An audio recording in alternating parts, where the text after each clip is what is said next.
Greetings to you all in the blessed name of the Lord Jesus Christ. ಕರ್ತನಾದಂತ ಯೇಸು ಕ್ರಿಸ್ತನ ಧನ್ಯವಾದ ನಾಮದಲ್ಲಿ ನಿಮ್ಮೆಲ್ಲರಿಗೂ ಪ್ರೀತಿಯ ವಂದನೆಗಳನ್ನು ತಿಳಿಸುವಂತನಾಗಿದ್ದೇನೆ. God has granted me and all of us one more chance to be here together. ನನಗೂ ನಿಮ್ಮೆಲ್ಲರಿಗೂ ಸಹ ಮತ್ತೊಂದು ಅವಕಾಶವನ್ನ ಇಲ್ಲಿರಲಿಕ್ಕೆ ದೇವರು ಅನುಗ್ರಹಿಸಿಕೊಟ್ಟಿದ್ದಾನೆ. ಅದಕ್ಕಾಗಿ ಸ್ತೋತ್ರ ಮಾಡುತ್ತೇನೆ.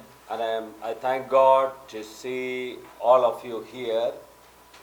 ನಿಮ್ಮೆಲ್ಲರನ್ನ ನಾನು ಇಲ್ಲಿ ನೋಡುತ್ತಿರುವುದಕ್ಕಾಗಿ ದೇವರಿಗೆ ನಾನು ವಂದನೆಯನ್ನು ಸಲ್ಲಿಸುವಂತನಾಗಿದ್ದೇನೆ. The hall is almost full. ಈ ಒಂದು ಹಾಲು ತುಂಬಿದೆ. And definitely I believe that God will make this gathering a blessing in our lives. ನಾನು ಈ ಒಂದು ಕೂಟವನ್ನ ದೇವರ ಆಶೀರ್ವಾದಕರವಾಗಿ ನಡೆಸ್ತಾನೆ ಎಂಬುದಾಗಿ ನಾನು ನಂಬಿದ್ದೇನೆ. Let's prayerfully sit in the presence of God. ಪ್ರಾರ್ಥನೆ ಪೂರ್ವಕವಾಗಿ ದೇವರ ಸನ್ನಿಧಾನದಲ್ಲಿ ನಾವು ಕುಳಿತುಕೊಳ್ಳುವಂತರಾಗಿರೋಣ. So today we will turn to 2 Peter. ಈ ದಿವಸ ನಾವು ಎರಡನೇ ಪತ್ರಿಕೆಗೆ ನಮ್ಮ ಗಮನವನ್ನು ಹರಿಸುವಂತರಾಗಿರೋಣ. 2 Peter chapter 1 verse 8 and 9. ಎರಡನೇ ಪೇತ್ರ 1ನೇ ಅಧ್ಯಾಯ 8 ಮತ್ತು 9ನೇ ವಚನವನ್ನ ನಾವು ಓದಿಕೊಳ್ಳುವಂತರಾಗಿರೋಣ. ಇವು ನಿಮ್ಮಲ್ಲಿದ್ದು ಹೆಚ್ಚುತ್ತಾ ಬಂದರೆ ನಮ್ಮ ಕರ್ತನಾದ ಯೇಸು ಕ್ರಿಸ್ತನ ಸಂಬಂಧವಾದ ಪರಿಜ್ಞಾನವನ್ನು ಹೊಂದುವ ವಿಷಯದಲ್ಲಿ ನಿಮ್ಮನ್ನು ಆಲಸ್ಯಗಾರರು ನಿಷ್ಫಲರು ಆಗದಂತೆ ಮಾಡುತ್ತವೆ. ಇವುಗಳೆಲ್ಲದವನು ಕ್ರೂಢನಾಗಿದ್ದಾನೆ. ಅವನು ದೂರದೃಷ್ಟಿ ಇಲ್ಲದವನಾಗಿದ್ದು ತನ್ನ ಹಿಂದಿನ ಪಾಪಗಳು ಪರಿಹಾರವಾಗಿ ತಾನು ಶುದ್ಧನಾದದನ್ನು ಮರೆತು ಬಿಟ್ಟಿದ್ದಾನೆ.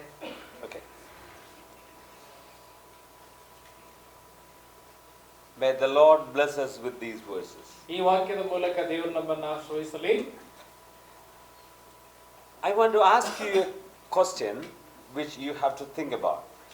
ನಾನು ಇದರ ಕುರಿತಾಗಿ ಚಿಂತಿಸಲಿಕ್ಕೆ ನಿಮಗೆ ಕೆಲವು ಪ್ರಶ್ನೆಗಳನ್ನು ಕೇಳುತ್ತೇನೆ. We all are living in this world. ನಾವೆಲ್ಲರೂ ಈ ಲೋಕದಲ್ಲಿ ಜೀವಿಸ್ತಾ ಇದ್ದೇವೆ.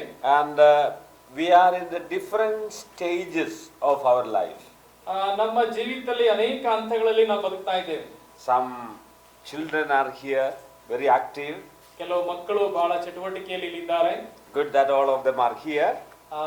ಅವರು ಇಲ್ಲಿ ಇರುವಂತದ್ದು ಎಲ್ಲರೂ ಸಹ ಇಲ್ಲಿ ಇರುವಂತದ್ದು ಬಹಳ ಒಳ್ಳೆಯದು. Even if they do not understand what we are talking about, ನಾವು ಏನು ಹೇಳ್ತೇವೆ ಎಂಬುದಾಗಿ ಅರ್ಥ ಮಾಡಿಕೊಳ್ಳದಿದ್ರೂ ಸಹ ಅವರು ಇಲ್ಲಿ ಇರುವುದು ಒಳ್ಳೆಯದು. Still they know something related to our spiritual life is going on here. ಇಲ್ಲಿ ಆತ್ಮಿಕ ಸಂಬಂಧಪಟ್ಟಂತ ಒಂದು ಕಾರ್ಯಗಳು ಇಲ್ಲಿ ಬೆಳವಣಿಗೆ ಆಗ್ತಾ ಇದೆ. And they will be accustomed to attending the church services by sitting there. ಈ ರೀತಿಯಾಗಿ ಕುಳಿತುಕೊಳ್ಳೋದ್ರ ಮುಖಾಂತರವಾಗಿ ಅವರು ಈ ಸಭೆಯ ಕೂಟಗಳಲ್ಲಿ ಭಾಗಿಯಾಗ್ತಾ ಇದ್ದಾರೆ. Okay, some of us are children. ಕೆಲವರು ಮಕ್ಕಳು.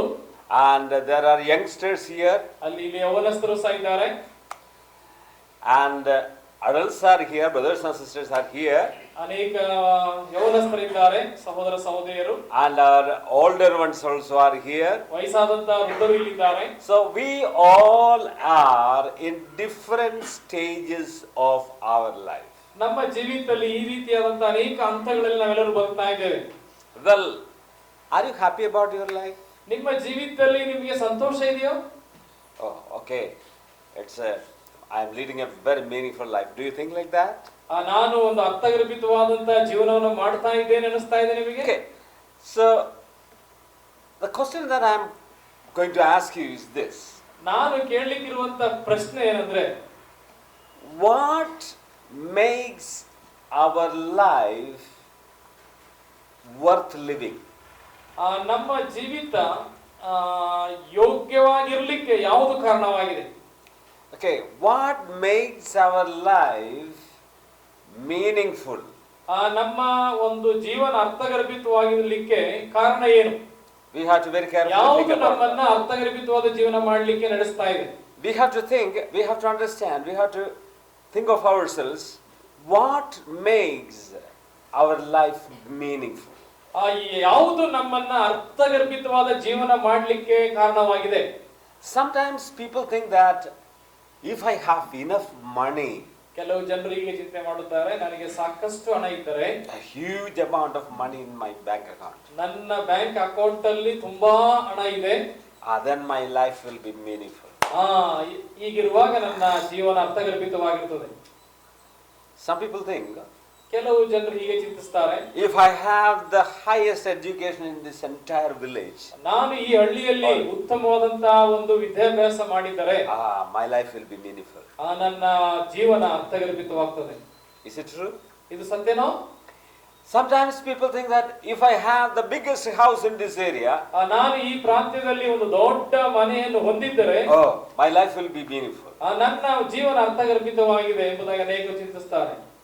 Some people think that if I have a good job and position, then my life will be ಚಿಂತೆ ಮಾಡುತ್ತಾರೆ, ನನಗೆ ಒಂದು ಒಳ್ಳೆ ಉದ್ಯೋಗ ಅಥವಾ ಒಳ್ಳೆ ಸ್ಥಾನ ಸಿಕ್ಕಿದರೆ will our life meaningful if you have all these things? ನಮಗೆ ಇದೆಲ್ಲ ಸಂಗತಿಗಳು ಇದ್ದಾಗ ನಮ್ಮ ಜೀವಿತ ಅರ್ಥಗರ್ಭಿತವಾಗಿದೆಯೋ? In fact, none of these things will make our life meaningful. ಇದೆಲ್ಲದರಲ್ಲೂ ಸಹ ಎಲ್ಲಾ ವಿಷಯಗಳು ಇದ್ರೂ ಸಹ ನಮ್ಮ ಜೀವಿತವನ್ನು ಇವೆಲ್ಲವೂ ಸಹ ಅರ್ಥಗರ್ಭಿತವಾದ ಜೀವಿತ ಮಾಡಲಿಕ್ಕೆ ಸಾಧ್ಯವಿಲ್ಲ. Till we get money, we think that money is that which will make my life meaningful. ನಾವು ಹೆಚ್ಚು ಹಣವನ್ನು ಗಳಿಸ್ತಾ ಹೋದರೂ ಸಹ ನಾವು ಚಿಂತಿಸ್ತೇವೆ, ಹಣ ನಮಗೆ ಒಂದು ಅರ್ಥಗರ್ಭಿತವಾದ ಜೀವನವನ್ನು ಕೊಡುತ್ತದೆ. But once you have money, you will be thinking how to get more. ನಿಮಗೆ ಒಂದ್ಸಾರಿ ಹಣ ಸಿಕ್ಕಿದಾಗ ಇನ್ನೊಂದ್ಸಾರಿ ನಿಮ್ಗೆ ಏನಿಸ್ತದೆ, ಹೇಗೆ ಇನ್ನೂ ಹೆಚ್ಚು ಹಣವನ್ನ ಗಳಿಸಬೇಕೆಂಬ ಆಲೋಚನೆ ಬರುತ್ತದೆ. And once you have enough wealth, ನಿನಗೆ ಸಾಕಷ್ಟು ಆಸ್ತಿ ಇದ್ದರೆ you will be too much worried how to keep all these wealth. ಈ ಎಲ್ಲ ಆಸ್ತಿಯನ್ನು ಹೇಗೆ ಕಾಪಾಡಬೇಕೆಂಬ ಚಿಂತೆ ನಿನಗೆ ಉಂಟಾಗ್ತದೆ. So in fact, none of these things make our life meaningful. None of these things make our life satisfied. ಈ ಸಂಗತಿಗಳು ಯಾವ ಸಂಗತಿಗಳು ಸಹ ನಮ್ಮ ಜೀವಿತವನ್ನ ಅರ್ಥಗರ್ಭಿತವಾಗಿಯೂ ಮತ್ತು ತೃಪ್ತಿಕರವಾಗಿ ಮಾಡಲಿಕ್ಕೆ ಸಾಧ್ಯವಿಲ್ಲ. Some people, they think that if I have a good power, authority, ಕೆಲವರು ಹೀಗೆ ಚಿಂತೆ ಮಾಡುತ್ತಾರೆ, ನನಗೆ ಒಳ್ಳೆ ಅಧಿಕಾರ ಇದ್ದರೆ then my life will be meaningful. ಆಗ ನನ್ನ ಜೀವನ ಒಂದು ಸಾರ್ಥಕವಾದ ಅಥವಾ ಸಾರ್ಥಕವಾಗಿರುತ್ತದೆ. So people, they engage in the political activities and they win elections and they become they try to get more and more power. ಕೆಲವರು ಈ ಒಂದು ರಾಜಕೀಯ ವ್ಯಕ್ತಿಗಳಾಗಿ ರಾಜಕೀಯದಲ್ಲಿ ಹೋಗುತ್ತಾ ಅವರು ಎಲೆಕ್ಷನ್ ನಿಲ್ಲುತ್ತಾರೆ, ಅವರು ಗೆಲ್ಲುತ್ತಾರೆ ಮತ್ತು ಒಂದು ಸ್ಥಾನದಿಂದ ಮತ್ತೊಂದು ಸ್ಥಾನಕ್ಕೆ ಹೋಗ್ಲಿಕ್ಕೆ ಅವರು ಪ್ರಯತ್ನಿಸುತ್ತಾರೆ. But once they reach the top, they realize how lonely they are. ಅವರು ಒಂದು ದೊಡ್ಡ ಹಂತಕ್ಕೆ ಮುಟ್ಟಿದಾಗ ಅವ್ರಿಗನ್ನಿಸ್ತದೆ, ನಾನು ಎಂತ ಒಂಟಿಗನಾಗಿದ್ದೇನೆ ಎಂಬುದಾಗಿ. Because they will not be, they are always suspicious of the other person who is working with them, whether he will pull me down. ಅವ್ರು ಯಾವಾಗಲೂ ಸಹ ಅನುಮಾನಾಸ್ಪದವಾಗಿ ಜೀವಿಸ್ತಾರೆ. ಯಾಕೆಂದ್ರೆ ತನ್ನ ಒಂದಿಗೆ ಇರ್ತಕ್ಕಂಥವ್ರು ಏನಾದ್ರೂ ಯಾವ್ದಾದ್ರು ಕೆಳಗೆ ಎಳೆದು ಆಗ್ತಾರಲ್ಲ ನನ್ನ ಎಂಬತಕ್ಕಂಥ ಭಯದಲ್ಲಿರುತ್ತಾರೆ. So the reality is that ಇದರ ಒಂದು ಸತ್ಯ ಏನಂತಂದ್ರೆ, none of these worldly things will make our life worth living. ಈ ಲೋಕದ ಯಾವುದೇ ಸಂಗತಿಗಳು ನಮ್ಮ ಜೀವಿತವನ್ನ ಅರ್ಥಗರ್ಭಿತವಾಗಿ ಮಾಡಲಿಕ್ಕೆ ಅಥವಾ ಯೋಗ್ಯವಾದ ಜೀವನ ಮಾಡಲಿಕ್ಕೆ ಸಾಧ್ಯವಿಲ್ಲ. Yes. So if you come back to these two verses, ನಾವು ಈ ವಾಕ್ಯಕ್ಕೆ, ಈ ಎರಡು ವಾಕ್ಯಕ್ಕೆ ನಾವು ಬರುವಾಗ we can see few important things that are necessary for a person's life to be meaningful. ಇಲ್ಲಿ ಕೆಲವು ಸಂಗತಿಗಳು ಪ್ರತಿಯೊಬ್ಬ ವಿಶ್ವಾಸಿಯು ಆತನು ಅರ್ಥಗರ್ಭಿತವಾದಂತ ಅಥವಾ ಯೋಗ್ಯವಾದಂತ ಜೀವಿತ ಜೀವಿಸಲಿಕ್ಕೆ ಈ ಎರಡು ವಚನಗಳಲ್ಲಿ ಕೆಲವು ವಿಷಯಗಳು ನಮಗೆ ಹೇಳುತ್ತದೆ. I will read that verse now and I will bring 4 words to your attention. ನಾನು ಈ ವಾಕ್ಯವನ್ನು ಓದುವಾಗ 4 ಪದಗಳನ್ನ ನಿಮ್ಮ ಗಮನಕ್ಕೆ ತರುವಂತವನಾಗಿದ್ದೇನೆ. I will read verse 8 first. ನಾನು 8ನೇ ವಚನ ಮೊದಲನೇದಾಗಿ ಓದುತ್ತೇನೆ. For if you possess these qualities in increasing measure, they will keep you from being ineffective. ಅಲ್ಲಿ ನೋಡುತ್ತೇವೆ, ಇವು ನಿಮ್ಮಲ್ಲಿ ಹೆಚ್ಚುತ್ತಾ ಬಂದರೆ ನಮ್ಮ ಕರ್ತನಾದ ಯೇಸು ಕ್ರಿಸ್ತನ ಸಂಬಂಧವಾದ ಪರಿಜ್ಞಾನವನ್ನು ಹೊಂದುವ ವಿಷಯದಲ್ಲಿ ನಿಮ್ಮನ್ನು ಅಲಸ್ಯಗಾರರು and unproductive, ನಿಷ್ಫಲರು ಆಗದಂತೆ ಮಾಡುತ್ತೇವೆ. Then in verse 9, 9ನೇ ವಚನ, but whoever does not have them is nearsighted and blind. ಇವಾಗ ಮತ್ತೆ 9ನೇ ವಚನ, ಇವುಗಳಿಲ್ಲದವನು ಕುರುಡನಾಗಿದ್ದಾನೆ, ಅವನು ದೂರದೃಷ್ಟಿ ಇಲ್ಲದವನಾಗಿದ್ದು. So please listen these four usages. ಇಲ್ಲಿ ಈ 4 ಪದಪ್ರಯೋಗವನ್ನ ದಯವಿಟ್ಟು ಗಮನಿಸಿ ನೋಡಿ. Number 1, being ineffective. ಅಲ್ಲಿ ಅಲಸ್ಯಗಾರರು. Number 2, unproductive. ನಿಷ್ಫಲರು. And in verse 9 we see nearsighted. 4ನೇದಾಗಿ ನೋಡ್ತೇವೆ ಕುರುಡನಾಗಿದ್ದು. And then blind. Nearsighted and blind. ಕುರುಡನಾಗಿ ದೂರದೃಷ್ಟಿ ಇಲ್ಲದವನಾಗಿದ್ದು ಕುರುಡನಾಗಿದ್ದಾನೆ. So what Peter says here is, ಈ ಪೇತ್ರನಲ್ಲಿ ಏನು ಹೇಳಲಿಕ್ಕಿದ್ದಾನೆ ಎಂಬುದಾಗಿ ಹೇಳುವಾಗ, if you have these things you will not be with these four things. ಈ 4 If you verse 8 begins like that. If you possess these qualities in increasing measure, they will keep you from being number 1 ineffective, number 2 unproductive, number 3 nearsightedness, and number 4 blind. ಇವು ನಿಮ್ಮಲ್ಲಿದ್ದು ಹೆಚ್ಚುತ್ತಾ ಬಂದರೆ ಈ 4 ಸಂಗತಿಗಳಿಂದ, ಅಂದ್ರೆ ಅಲಸ್ಯಗಾರರು, ನಿಷ್ಫಲರು, ದೂರದೃಷ್ಟಿ ಇಲ್ಲದವರು, ಕುರುಡರಾಗದಂತೆ ನಿಮ್ಮನ್ನ ಕಾಪಾಡುತ್ತದೆ ಎಂಬುದಾಗಿ ಬರೆಯಲ್ಪಟ್ಟಿದೆ. Okay, what Peter draws our attention to is, ಪೇತ್ರನು ನಮ್ಮ ಗಮನವನ್ನ ಯಾವ ಕಡೆಗೆ ನಡೆಸ್ತಾ ಇದ್ದಾನೆ ಎಂಬುದಾಗಿ ಹೇಳುವಾಗ, we have to avoid these four things. ನಾವು ಈ 4 ಸಂಗತಿಗಳನ್ನ ದೂರ ಮಾಡಬೇಕೆಂಬುದಾಗಿ ಪೇತ್ರ ಹೇಳುತ್ತಾ ಇದ್ದಾನೆ. Then what are those four things? ಆ 4 ಸಂಗತಿಗಳು ಯಾವುದು? Being ineffective. ಅಲಸ್ಯಗಾರರು. Number 2, being unproductive. ನಿಷ್ಫಲರು ಆಗಬಾರದು. Number 4, being nearsighted. 3ನೇದು ದೂರದೃಷ್ಟಿ ಇಲ್ಲದವರು. Number 4, blind. 4ನೇದು ಕುರುಡರು. These four things are very important. ಈ 4 ವಿಷಯಗಳು ಬಹಳ ಪ್ರಾಮುಖ್ಯ. In other words, all these four things are mentioned negatively. ಈ 4 ಸಂಗತಿಗಳು ಒಂದು ನಕಾರಾತ್ಮಕವಾಗಿ ಬರೆಯಲ್ಪಟ್ಟಿದೆ. Let's say that positively like this. ಈ ರೀತಿಯಾಗಿ ನಾನು ಅದನ್ನ ಸಕಾರಾತ್ಮಕವಾಗಿ ಹೇಳುತ್ತೇನೆ. To be effective. ನಾವು ಅಲಸ್ಯಗಾರರಾಗದಂತೆ. Then productive. ನಾವು ಫಲವುಳ್ಳವರಾಗುವಂತೆ. Then far-sighted people. ನಾವು ದೂರದೃಷ್ಟಿ ಉಳ್ಳವರಾಗುವಂತೆ. Then not blind, means be with vision. ನಾವು ದೃಷ್ಟಿಯುಳ್ಳವರಾಗುವಂತೆ. Did you find those four things? ಆ 4 ವಿಷಯ ನೀವು ಗಮನಿಸ್ರಾ? What are those things? ಆ 4 ವಿಷಯಗಳು ಯಾವುದು? Can you say together 4 things? ಆ 4 ವಿಷಯಗಳು ಒಟ್ಟಾಗಿ ಹೇಳೋಣ. ನಿಷ್ಫಲರಾಗದೆ ನಂಬರ್ 1 ಒಂದೇದು ನಿಷ್ಫಲರು, 3ನೇದು ದೂರದೃಷ್ಟಿ ಇಲ್ಲದವರು, 4ನೇದು ಕುರುಡರು. Are you clear about that? ಅದರ ಬಗ್ಗೆ ಸ್ಪಷ್ಟತೆ ಸಿಕ್ಕಿತಾ? That is fixed in your mind? ನಿಮ್ಮ ಮನಸ್ಸಿಗೆ ಅದು ಅಂಟಿಕೊಂಡಿದೆಯಾ? Okay, we will just explain those things. ನಾನು ಅದನ್ನ ವಿವರಿಸ್ತೇನೆ. But before that we have to be sure what it is. ಅದಕ್ಕಿಂತ ಮುಂಚೆ ಇದೇನು ಎಂಬುದನ್ನ ನಾವು ಖಚಿತ ಮಾಡಿಕೊಳ್ಳಬೇಕು. Let's all say once again together. ನಾವು ಮತ್ತೊಂದು ಸಾರಿ ಒಟ್ಟಿಗೆ ಹೇಳೋಣ. Okay, let's say once again. ಮತ್ತೊಂದು ಸಾರಿ ಹೇಳೋಣ ಒಟ್ಟಿಗೆ. Okay. Number 1, ನಿಷ್ಫಲರು, ದೂರದೃಷ್ಟಿ ಇಲ್ಲದವರು, ಕುರುಡರು. Okay. Then how we should be? ಹೇಗೆ ಇರಬೇಕು ನಾವು? ಅಲಸ್ಯಗಾರರಾಗಿರಬಾರದು, ಫಲವುಳ್ಳವರಾಗಿರಬೇಕು, ದೂರದೃಷ್ಟಿ ಉಳ್ಳವರು, ದೃಷ್ಟಿ ಉಳ್ಳವರು ಅಥವಾ ಕಣ್ಣುಳ್ಳವರಾಗಿರ್ಬೇಕು. Okay.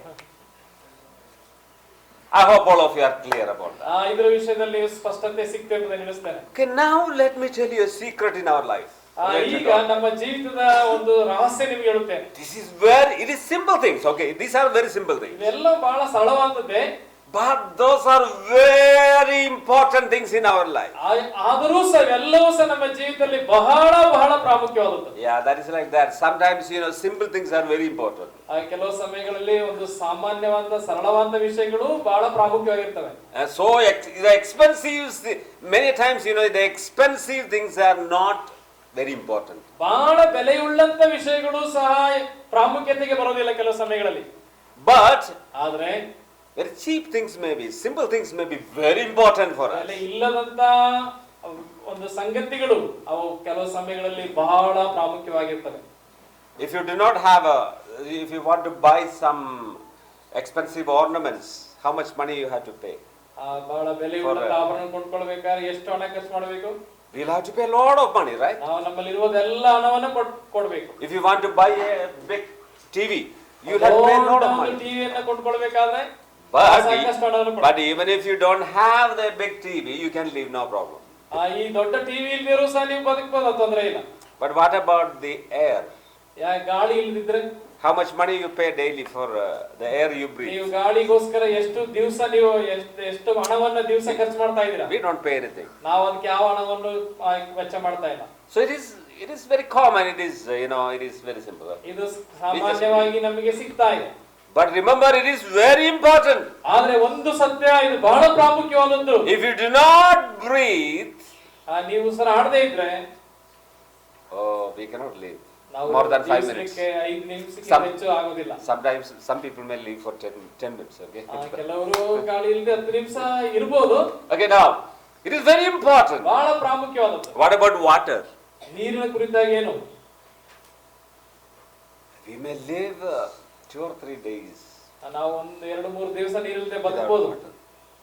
Not more than that. ಅದಕ್ಕಿಂತ ಹೆಚ್ಚು ಬದುಕಲಿಕ್ಕೆ ಆಗೋದಿಲ್ಲ. So those are free and readily available, but that doesn't mean that it is but it is very important. ಅದು ನಮಗೆ ಉಚಿತವಾಗಿ ಯಾವಾಗಲೂ ಸಿಕ್ಕುವಂತದ್ದಾಗಿದೆ.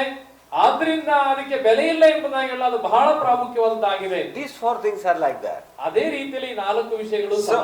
So those things are very simple to understand. ಈ ವಿಷಯಗಳನ್ನು ಅರ್ಥ ಮಾಡಿಕೊಳ್ಳಕ್ಕೆ ಬಹಳ ಸುಲಭವಾಗಿದೆ. But those things are very important in our life. ನಮ್ಮ ಜೀವನದಲ್ಲಿ ಈ ವಿಷಯಗಳು ಬಹಳ ಪ್ರಾಮುಖ್ಯವಾದದ್ದಾಗಿದೆ. It is not the wealth we possess that makes our life meaningful. ನಾವು ಹೊಂದಿರತಕ್ಕಂತ ಆಸ್ತಿ ಎಂದಿಗೂ ಸಹ ನಮ್ಮನ್ನ ಅರ್ಥಗರ್ಭಿತವಾದ ಜೀವನಕ್ಕೆ ನಡೆಸುವುದಿಲ್ಲ. But these 4 things, ಈ 4 ಸಂಗತಿಗಳು, that will make our life meaningful. ಆ 4 ಸಂಗತಿಗಳು ನಮ್ಮ ಜೀವನವನ್ನ ಯೋಗ್ಯವಾದ ರೀತಿಯಲ್ಲಿ ನಡೆಸಿಕೊಳ್ಳಿಕ್ಕೆ. These 4 things, if we have these 4 things, ಈ 4 ಸಂಗತಿ ನಮ್ಮ ಜೀವಿತದಲ್ಲಿ ಇರುವುದಾದ್ರೆ we will be ready to suffer anything. ನಾವು ಏನೇ ತ್ಯಾಗಕ್ಕೂ ಸಹ ಸಿದ್ಧವಾಗ್ತೇವೆ. You may starve for a day if you want, if you have these things. ಈ ಸಂಗತಿಗಳನ್ನು ನಾವು ಪಡೆದುಕೊಂಡಿರೋದೇ ಆದ್ರೆ ನಾವು ಹಸಿವಿನಿಂದ ಇರ್ಲಿಕ್ಕೂ ಸಾಧ್ಯವಾಗ್ತದೆ ಒಂದು ದಿನದಲ್ಲಿ. You will spend any amount of money if you have these things. ಈ 4 ಸಂಗತಿಗಳು ಇದ್ರೆ ಎಂತ ಹಣವನ್ನು ಖರ್ಚು ಮಾಡ್ಲಿಕ್ಕೆ ಅಥವಾ ವೆಚ್ಚ ಮಾಡ್ಲಿಕ್ಕೆ ಸಾಧ್ಯ. You will go any far if you have these things. ಈ 4 ಸಂಗತಿಗಳು ನಿಮ್ಮ ಜೀವಿತದಲ್ಲಿ ಇದ್ರೆ ನೀವು ಎಷ್ಟು ದೂರ ಹೋಗ್ಲಿಕ್ಕೂ ನೀವು ready. What I'm saying is that these 4 things are very important in our life. And these things make our life meaningful. ಈ 4 ಸಂಗತಿಗಳು ಬಹಳ ಪ್ರಾಮುಖ್ಯವಾದದ್ದು ಮತ್ತು ನಮ್ಮ ಜೀವಿತವನ್ನ ಅರ್ಥಗರ್ಭಿತವಾಗಿ ನಡೆಸಲಿಕ್ಕೆ ನಮಗೆ ದಾರಿ ಮಾಡಿಕೊಡುತ್ತದೆ. Shall we say that once again for ಮತ್ತೊಂದು ಸಾರಿ 4 ಸಂಗತಿ ಹೇಳೋಣ? Can you say? ಹೇಳೋಣ. ಅಲಸ್ಯಗಾರರು, ನಿಷ್ಫಲರು, ದೂರದೃಷ್ಟಿಯಿಲ್ಲದವರು, ಕುರುಡರು. Okay. Now just wait here. Okay. Just wait here for ನಾವು ಸ್ವಲ್ಪ ಸಮಯ 5 ಕಾಯೋಣ. we will go to we will think about some other thing now. ನಾವು ಬೇರೆ ವಿಷಯವನ್ನ ನಾವು ಕಲಿಲಿಕ್ಕೆ ಹೋಗೋಣ. And we will come back here later. ನಾವು ತಡವಾಗಿ ಮತ್ತೆ ಇಲ್ಲಿಗೆ ಬರೋಣ. So don't go anywhere. ನೀವು ಎಲ್ಲಿಗೂ ಹೋಗಬೇಡಿ. Okay, now let me say a few things about this epistle. ಈ ಒಂದು ಪತ್ರಿಕೆ ಕುರಿತಾಗಿ ಕೆಲವು ವಿಷಯಗಳು ನಿಮಗೆ ಹೇಳುತ್ತೇನೆ. Okay, this epistle was written about AD 64 or 65 or 66. ಈ ಒಂದು ಪತ್ರಿಕೆ ಕ್ರಿಸ್ತ ಶಕ 64, 65, 66ರಲ್ಲಿ ಬರೆಯಲ್ಪಟ್ಟಿದೆ. I hope you remember when the church began. ನಮ್ಮೆಲ್ಲರಿಗೂ ಸಹ ಜ್ಞಾಪಕ ಇದೆ ಸಭೆ ಯಾವಾಗ ಪ್ರಾರಂಭವಾದ 34, 35, 36 ವರ್ಷಗಳಾದ ನಂತರ ಇದು ಬರೆಯಲ್ಪಟ್ಟಿತ್ತು. Okay, that 35 or 36 years, during that period so many churches sprang up, began in different places. ಈ ಒಂದು 34-36 ವರ್ಷಗಳಲ್ಲಿ ಸಭೆಗಳು ಅಲ್ಲಲ್ಲಿ ಹೆಚ್ಚೆಚ್ಚಾಗಿ ಉದ್ಭವಿಸುತ್ತಾ ಅಥವಾ ಕಟ್ಟುತ್ತಾ ಬಂದಿತು. In Palestine there were churches. ಆ ಪ್ಯಾಲೆಸ್ಟೈನ್ ಅಲ್ಲಿ ಚರ್ಚ್ಗಳು ಉಂಟಾದವು. In northern Africa there were churches. ಅಲ್ಲಿ ನಾರ್ತ್ ಆಫ್ರಿಕಾ, ಉತ್ತರ ಆಫ್ರಿಕಾದಲ್ಲಿ ಸಭೆಗಳು ಉಂಟಾಯಿತು. In Syria, in Antioch there were churches. ಸಿರಿಯಾದಲ್ಲಿಯೂ ಅಂತಿಯೋಕ್ಯದಲ್ಲಿ ಸಭೆಗಳು ಉಂಟಾಯಿತು. In Galatia, ಗಲಾತ್ಯದಲ್ಲಿ ಉಂಟಾಯಿತು ಸಭೆಗಳು. in ಬಿಥುನ್ಯದಲ್ಲಿ ಸಭೆಗಳು ಉಂಟಾಯಿತು. and then in the present day Turkey there were many churches. ಟರ್ಕಿಯಲ್ಲಿ ಸಹ ಸಭೆಗಳು ಉಂಟಾಯಿತು. And not only that, all these are in Asia. ಮತ್ತೆ ಅದು ಮಾತ್ರವಲ್ಲದೆ ನಮ್ಮ ಏಷ್ಯಾ ಖಂಡದಲ್ಲಿ. But even in Europe many churches were began by Paul. Europe ಅಲ್ಲೂ ಸಹ ಅನೇಕ ಸಭೆಗಳು ಪೌಲನಿಂದ ಉಂಟಾಯಿತು. In Corinth there was a church. ಕೊರಿಂಥದಲ್ಲಿ ಸಭೆ ಉಂಟಾಯಿತು. Philippi there was church. ಫಿಲಿಪ್ಪಿಯಲ್ಲಿ ಸಭೆ ಉಂಟಾಯಿತು. In Ephesus there was church. ಎಫೆಸದಲ್ಲಿ ಸಭೆ ಉಂಟಾಯಿತು. Of course, Ephesus in Asia Minor, of course. Yeah. Then in Macedonia in general there many churches were. ಮೆಕೆದೋನ್ಯದಲ್ಲಿ ಮೆಕೆದೋನ್ಯ ಸೀಮೆಯಲ್ಲಿ ಅನೇಕ ಸಭೆಗಳು ಉಂಟಾಯಿತು. So even in Rome ಅಲ್ಲೂ ಸಹ. Okay, now by AD 65 or 66 there were so many churches in different places. ಕ್ರಿಸ್ತ ಶಕ 65-66ರಲ್ಲಿ ಅನೇಕ ಸಭೆಗಳು ಉದ್ಭವಿಸಿ ಬಂದವು. But as the number of churches increased, ಈ ಒಂದು ಸಂಖ್ಯೆಯಲ್ಲಿ ಸಭೆಗಳು ಹೆಚ್ಚುತ್ತಾ ಬಂದ ಹಾಗೆ so many false doctrine also came up. ಈ ಒಂದು ಸುಳ್ಳು ಉಪದೇಶವು ಸಹ ಅದು ಹುಟ್ಟುತ್ತಾ ಬಂದಿತು. That happens, ಅದು ಸಹ ಅಲ್ಲಿ ನಡೆಯಿತು. Yeah, when many churches are started, then new problems also come. ಅಲ್ಲಿ ಹೊಸ ಸಭೆಗಳು ಪ್ರಾರಂಭಿಸಲ್ಪಡುತ್ತಾ ಇದ್ದಾಗಲೇ ಹೊಸ ಸಮಸ್ಯೆಯು ಸಹ ಸಭೆಯೊಳಗಡೆ ಬಂದಿತ್ತು. That is a particular that's a work of Satan. ಅದು ಸೈತಾನನ ಒಂದು ಕೆಲಸವಾಗಿತ್ತು. Satan wants to discourage believers. ಸೈತಾನನು ವಿಶ್ವಾಸಿಗಳನ್ನು ನಿರಾಶೆಗೊಳಿಸ್ತಾ ಇದ್ದಾನೆ. Satan wants to bring problems within the church. ಸಭೆಯೊಳಗಡೆ ಸೈತಾನನು ಸಮಸ್ಯೆಗಳನ್ನು ತರ್ತಾ ಇದ್ದಾನೆ. So Satan is always against God's plan. ಸೈತಾನನು ಯಾವಾಗಲೂ ಸಹ ದೇವರ ಯೋಜನೆಗೆ ವಿರುದ್ಧವಾಗಿ ಕೆಲಸ ಮಾಡುತ್ತಾನೆ. So that happens. ಅದು ನಡೀತಾ ಬಂತು. Now there were by AD 65 or 66 there were many false doctrines in different places. ಕ್ರಿಸ್ತ ಶಕ 65-66ರಲ್ಲಿ ಅನೇಕ ದುರುಪದೇಶ ಅಲ್ಲಿ ಒಳಗಡೆ ಬಂದಿತ್ತು. And many false teachers went around spreading their false teachings. ಅನೇಕ ಸುಳ್ಳು ಬೋಧಕರಿದ್ದು ತಮ್ಮ ಸುಳ್ಳು ಬೋಧನೆಯನ್ನ ಪ್ರಚಾರ ಮಾಡಲಿಕ್ಕೆ ಅವರು ಅನೇಕ ಕಡೆಗಳಿಗೆ ಹೊರಟು ಹೋದರು. If you read chapter 2 verse 1 you can see that. ಅಲ್ಲಿ 2ನೇ ಓದುವಾಗ ಮೊದಲನೇ ವಚನ ಓದುವಾಗ ನಮ್ಮೆಲ್ಲರಿಗೂ ಸಹ ಅರ್ಥವಾಗುತ್ತದೆ. Please read verse 1 of chapter 2. 2ನೇ 1ನೇ ವಚನ ಓದೋಣ. ಆದರೆ ಇಸ್ರಾಯೇಲ್ ಜನರಲ್ಲಿ ಸುಳ್ಳು ಪ್ರವಾದಿಗಳು ಎದ್ದರಲ್ಲ, ಅದೇ ಪ್ರಕಾರ ನಿಮ್ಮಲ್ಲಿಯೂ ಸುಳ್ಳು ಬೋಧಕರು ಇರುವರು. Okay, see what? So in Israel there were many false prophets. Israel ಜನರಲ್ಲಿ ಸುಳ್ಳು ಪ್ರವಾದಿಗಳು ಇದ್ದರು. In the same way, ಅದೇ ರೀತಿಯಲ್ಲಿ in the church there were many false teachers. Church ಅಲ್ಲಿ ಅಥವಾ ಸಭೆಯಲ್ಲಿ ಸುಳ್ಳು ಬೋಧಕರು ಇರುವರು ಎಂಬುದಾಗಿ ನೋಡುತ್ತೇವೆ. Now, one of the false teaching was one of the false teaching that came up, that spread in the church, we read in this episode. ಅಲ್ಲಿ ಏನು ಸುಳ್ಳು ಬೋಧನೆ ಬಂದಿತೋ ಅದನ್ನೇ ನಾವು ಈ ಒಂದು ಪತ್ರಿಕೆಯಲ್ಲಿ ಓದುತ್ತೇವೆ. Some false teachers taught that Jesus will not come again. ಕೆಲವು ಸುಳ್ಳು ಬೋಧಕರು ಹೀಗೆ ಹೇಳ್ತಾ ಇದ್ರು, ಯೇಸು ಕ್ರಿಸ್ತನು ತಿರುಗಿ ಬರುವುದಿಲ್ಲ ಎಂಬುದಾಗಿ. What they say? ಅವರೇನು ಹೇಳ್ತಾ ಇದ್ರು? We all believe that Jesus will come again, right? ನಾವು ಯೇಸು ಕ್ರಿಸ್ತನು ತಿರುಗಿ ಬರುತ್ತಾನೆ ಎಂಬುದನ್ನು ನಂಬಿಕೊಂಡಿದ್ದೇವೆ. But here some false teachers said Jesus will not. ಆದರೆ ಇಲ್ಲಿ ಕೆಲವು ಸುಳ್ಳು ಬೋಧಕರು ಹೇಳುತ್ತಾ ಇದ್ದಾರೆ ಯೇಸು ಕ್ರಿಸ್ತನು ತಿರುಗಿ ಬರುವುದಿಲ್ಲ ಎಂಬುದಾಗಿ. Whenever various things are happening in the world, we immediately think that, see, things are happening that will show that Jesus coming is very soon. ಈಗ ನಡೀತಕ್ಕಂತ ಸಂಗತಿಗಳು ನೋಡುವಾಗ ನಮಗನ್ನಿಸ್ತದೆ, ಇದೆಲ್ಲ ನಡೀತಾ ಇದೆ, ಯೇಸು ಕ್ರಿಸ್ತನು ಬೇಗನೆ ಬರಲಿಕ್ಕಿದ್ದಾನೆ ಎಂಬುದಾಗಿ ನಾವು ನಂಬಿಕೊಂಡಿದ್ದೇವೆ ಅಂತ ಇದ್ದೇವೆ. But here the people who taught there won't be a second coming of Jesus said, oh, everything is just as in the days of the forefathers. ಈ ಸುಳ್ಳು ಬೋಧಕರು ಏನ್ ಹೇಳ್ತಾ ಇದ್ದಾರೆ ಅಂತ ಹೇಳುವಾಗ, ಅಯ್ಯೋ ಮೊದಲು ಹೆಂಗಿತ್ತೋ ಪೂರ್ವದಲ್ಲಿ ಅದೇ ರೀತಿ ಈಗ ಇದೆ, ಯೇಸು ಕ್ರಿಸ್ತನೇನು ಬರೋದಿಲ್ಲ, ಹೆಂಗಿತ್ತೋ ಅದೇ ರೀತಿ ಯಾವ ಬದಲಾವಣೆಗಳಿಲ್ಲ ಎಂಬುದಾಗಿ ಹೇಳುತ್ತಾ ಇದ್ರು. Sun rises in the morning, ಈ ಸೂರ್ಯನು ಉದಯಿಸುತ್ತಾನೆ, people go around and work, ಜನರು ಹೊರಗಡೆ ಹೋಗಿ ಕೆಲಸ ಮಾಡುತ್ತಾರೆ, and sun sets, ಸೂರ್ಯನು ಅಸ್ತಮಿಸುತ್ತಾನೆ, and again next day sun rises, ಮತ್ತೆ ಬೆಳಗ್ಗೆ ಸೂರ್ಯನು ಉದಯಿಸುತ್ತಾನೆ, and then again sun sets in the evening. ಮತ್ತೆ ಸಾಯಂಕಾಲ ಸೂರ್ಯನು ಅಸ್ತಮಿಸುತ್ತಾನೆ. It goes on, that's all. ಇದು ಹಿಂಗೆ ಹೋಗ್ತಾ ಇರ್ತದೆ, ಹಿಂಗೆ ಹೋಗ್ತದಷ್ಟೇ, ಇನ್ನೇನಿಲ್ಲ ಎಂಬುದಾಗಿ. It will be same forever. ಇದು ಯಾವಾಗಲೂ ಹಾಗೇ ಇರುತ್ತದೆ ಎಂಬುದಾಗಿ ಸುಳ್ಳು ಬೋಧಕರು ಹೇಳ್ತಾ ಇದ್ದಾರೆ. There is no meaning in waiting for Jesus' second coming. ಈ ಯೇಸು ಕ್ರಿಸ್ತನ ಎರಡನೇ ಬರೋಣವನ್ನ ಕಾಯುವುದರಲ್ಲಿ ಅರ್ಥವಿಲ್ಲ ಎಂಬುದಾಗಿ ಹೇಳುತ್ತಾ ಇದ್ದಾರೆ.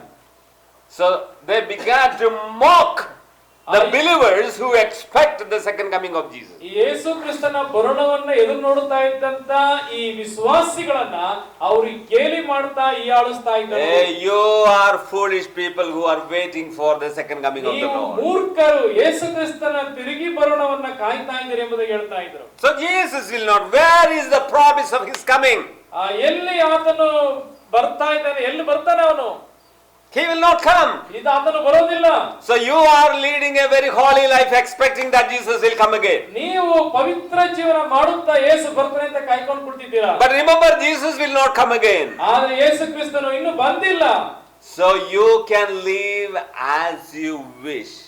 ನೀವು ಆಗಿರುವುದರಿಂದ ನಿಮ್ಗೆ ಏನ್ ಇಷ್ಟ ಬರ್ತದೆ ಹಂಗೆ ಬದುಕಿ ಎಂಬುದಾಗಿ ಹೇಳುವಂತ. Whatever you desire to do it. ನಿಮ್ಗೆ ಏನೆಲ್ಲ ಆಸೆ ಇಷ್ಟಗಳಿದೆ ಅದರ ಪ್ರಕಾರ ಬದುಕಿ. But if you lead a holy life, leaving all these worldly things, oh, you are foolish people. ನೀವು ಎಲ್ಲಾ ಲೋಕ ಸಂಕಟಗಳನ್ನು ಬಿಟ್ಟು ನೀವು ಪವಿತ್ರ ಜೀವನ ಮಾಡುವುದಾದ್ರೆ ನಿಮ್ಮಂತ ಮೂರ್ಖರು ಯಾರು ಇಲ್ಲ. You say that Jesus will come, so I should live a holy life. ಯೇಸು ಕ್ರಿಸ್ತನು ತಿರುಗಿ ಬರುತ್ತಾನೆ, ಅದರಿಂದ ನಾನು ಪವಿತ್ರವಾಗಿ ಬದುಕ್ತೇನೆ ಎಂಬುದಾಗಿ ನೀವು ಹೇಳ್ತಾ ಇದ್ದೀರಾ. Did you understand what was the false teaching prevalent in that day? ಸುಳ್ಳು ಬೋಧಕರ ಬೋಧನೆ ಏನಾಗಿತ್ತು ಅಂತ? Jesus will not come again. ಯೇಸು ಕ್ರಿಸ್ತನು ತಿರುಗಿ ಬರೋದಿಲ್ಲ. Everything is in the same way as it was in the days of forefathers. ನಮ್ಮ ಪಿತೃಗಳ ಕಾಲದಲ್ಲಿ ಹೇಗಿತ್ತು ಅದೇ ರೀತಿ ಈಗಲೂ ಇದೆ, ಹಾಗೆ ಮುಂದುವರಿದಷ್ಟೇ. And then they began to mock believers. ಅವರು ಈ ವಿಶ್ವಾಸಿಗಳನ್ನ ಹೀಯಾಳಿಸಲಿಕ್ಕೆ ಪ್ರಾರಂಭಿಸಿದರು. And the false teachers and the followers began to live as they desire, according to the desires of their mind. ಅವರು ಯಾವ ರೀತಿಯಲ್ಲಿ ಇಷ್ಟ ಬರ್ತದೆ ಅದೇ ಪ್ರಕಾರ ಬದುಕಲಿಕ್ಕೆ ಅವರು ಪ್ರೋತ್ಸಾಹ ಮಾಡುತ್ತಾ ಇದ್ದಾರೆ ಅಷ್ಟೇ.